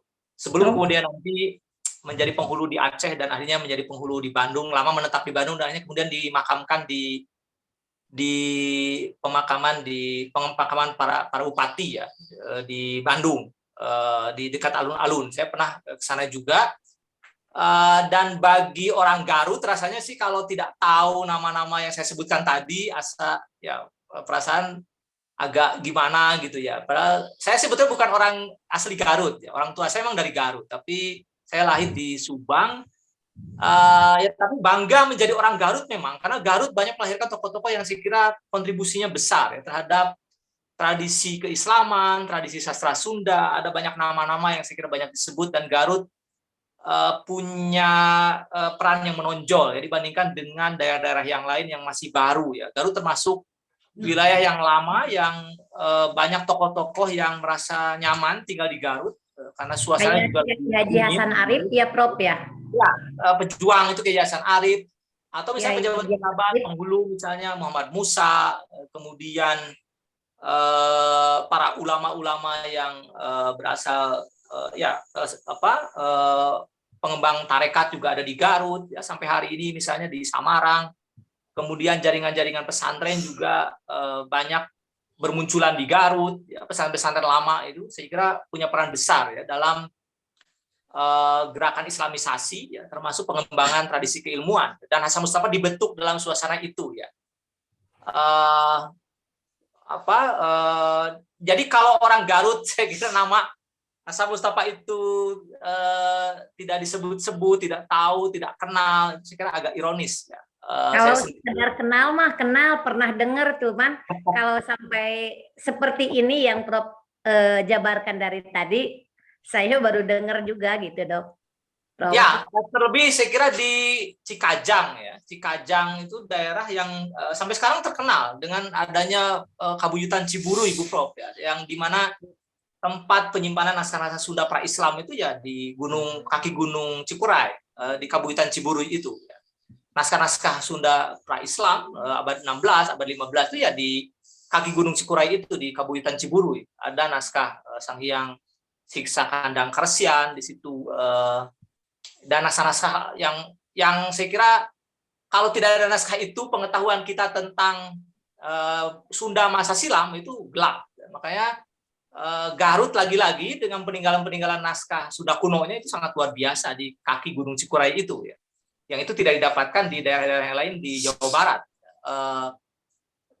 Makanya bagi orang Garut yang belajar filologi seharusnya punya perhatian lebih ya terhadap bagaimana naskah-naskah ini bertebaran ya, banyak berkembang, dituliskan, diawetkan, dan tokoh-tokoh dari Garut lah yang punya peran besar itu dibandingkan dengan daerah-daerah yang lain. Terima kasih Ibu Prof. Saya berterima kasih pada FIB UI yang sudah memberikan waktu, dan saya berterima kasih pada guru saya Ibu Titi atas ilmu pengetahuan yang dulu pernah diberikan, dan juga Pak Mumu ya, Pak Munawar Khalil, Kang Mumu. Saya kira mudah-mudahan kita bisa bertemu di darat. Nih, maaf sebelum saya tutup ada satu pertanyaan lucu ini tapi ini. Nih. Ya, silakan. Kalau kenyelenehan Kiai Haji Hasan Mustafa itu pengaruh dari mana? Apa dari guru-gurunya di lokat Priangan, ataukah karena pengaruh rasional bangsa Eropa temennya? Karena beliau kan tinggal nyeleneh. Nah, ini pertanyaan terakhir bukan, yang sangat berbeda dari yang lain. Silakan jawab tapi singkat aja. Ya, saya kira pembawaan pribadi ya. Sebagai orang Sunda yang suka banyol, yang suka heureuy, yang suka gurau begitu ya. Yang pembawaan itu nggak bisa ditiru oleh siapapun. Hasan Mustafa itu ya kalau sudah ngomong itu membuat logika itu bermain, membuat orang bertanya itu menjadi segan ya, karena pertanyaan itu akan dikembalikan ke dirinya ya. Dan biasanya para orang-orang suruhan Hasan Mustafa itu selalu akan malu untuk bertanya karena kalau sudah nanya itu akan dibuat bingung ya dengan jawaban yang terlalu tinggi bagi mereka, terlalu cerdas. Bahkan banyak ulama-ulama juga yang menjadi sangat segan ya untuk mempertanyakan sesuatu kepada Hasan Mustafa. Ya karena pembawaannya kalau menurut saya sih, karena beliau kan dididik sebagai orang Sunda yang sangat Sunda banget begitu ya, tahu tentang kesenian, tahu tentang kebudayaan, dan ilmu agamanya menjadi sangat luas juga sehingga membuat dirinya menjadi lebih percaya diri begitu ya, bergaul dengan orang-orang Eropa juga, dan orang Eropa itu sangat juga kagum ya dengan kepribadian Hasan Mustafa itu ya, dari cara berdialog, dari cara wawasan yang ditampilkan, dan jarang orang yang kayak seperti itu ya, dari sisi tulisan yang produktif, pembawaannya yang menyenangkan begitu bagi setiap orang, kecerdasannya juga sangat luar biasa gitu.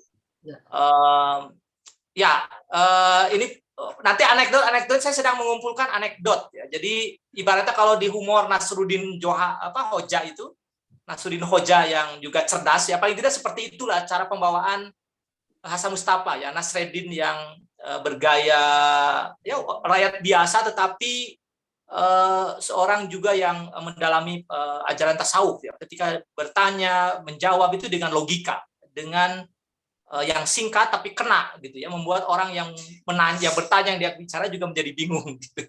Dan ada banyak anekdot yang saya kira perlu dipublikasikan nanti untuk masyarakat luas. Baik, kalau begitu Bapak Ibu sekalian, Prof Jajang terutama, tepat jam 3.58 diskusi kita berakhir. Saya hentikan persis jam 3.58, 2 menit lagi menjelang jam 4, karena sebetulnya cukup banyak yang mau bertanya, cukup banyak juga yang ingin mengajukan pertanyaan, tetapi waktu juga yang menjadi pembatasnya buat kita semua. Dan di akhir acara ini, hari kuliah umum ini, saya mengucapkan terima kasih banyak atas bantuan Prof Jajang memberi pencerahan dan pencerdasan bagi mahasiswa saya, juga bagi para penonton dan pengunjung acara ini yang ikut hadir, sampai lebih dari 40 masih bertahan sampai sore ini. Dan terima kasih banyak atas kesediaan waktu Prof Jajang, dan mari kita akhiri kuliah ini dengan ucapan alhamdulillah dan wassalamualaikum warahmatullahi wabarakatuh. Waalaikumsalam warahmatullahi wabarakatuh. Sampai berjumpa Terima lagi. kasih bagi semuanya, bagi Prof Tuti dan teman-teman sekalian, Bapak Ibu sekalian. Saya tidak menyapa satu-satu, maaf. Semoga kita bisa bertemu, Prof. Ya, ada undangan dari Aceh tuh, Prof. Barangkali nanti kapan-kapan kalian bisa ke Aceh. Oke, siap. Insya Allah, mudah-mudahan sehat. Baik. Terima kasih, sampai ketemu lagi. Baik. Assalamualaikum warahmatullahi Baik, Assalamualaikum, Waalaikumsalam. Ya, saya pamit ya. wabarakatuh. Ya, terima kasih.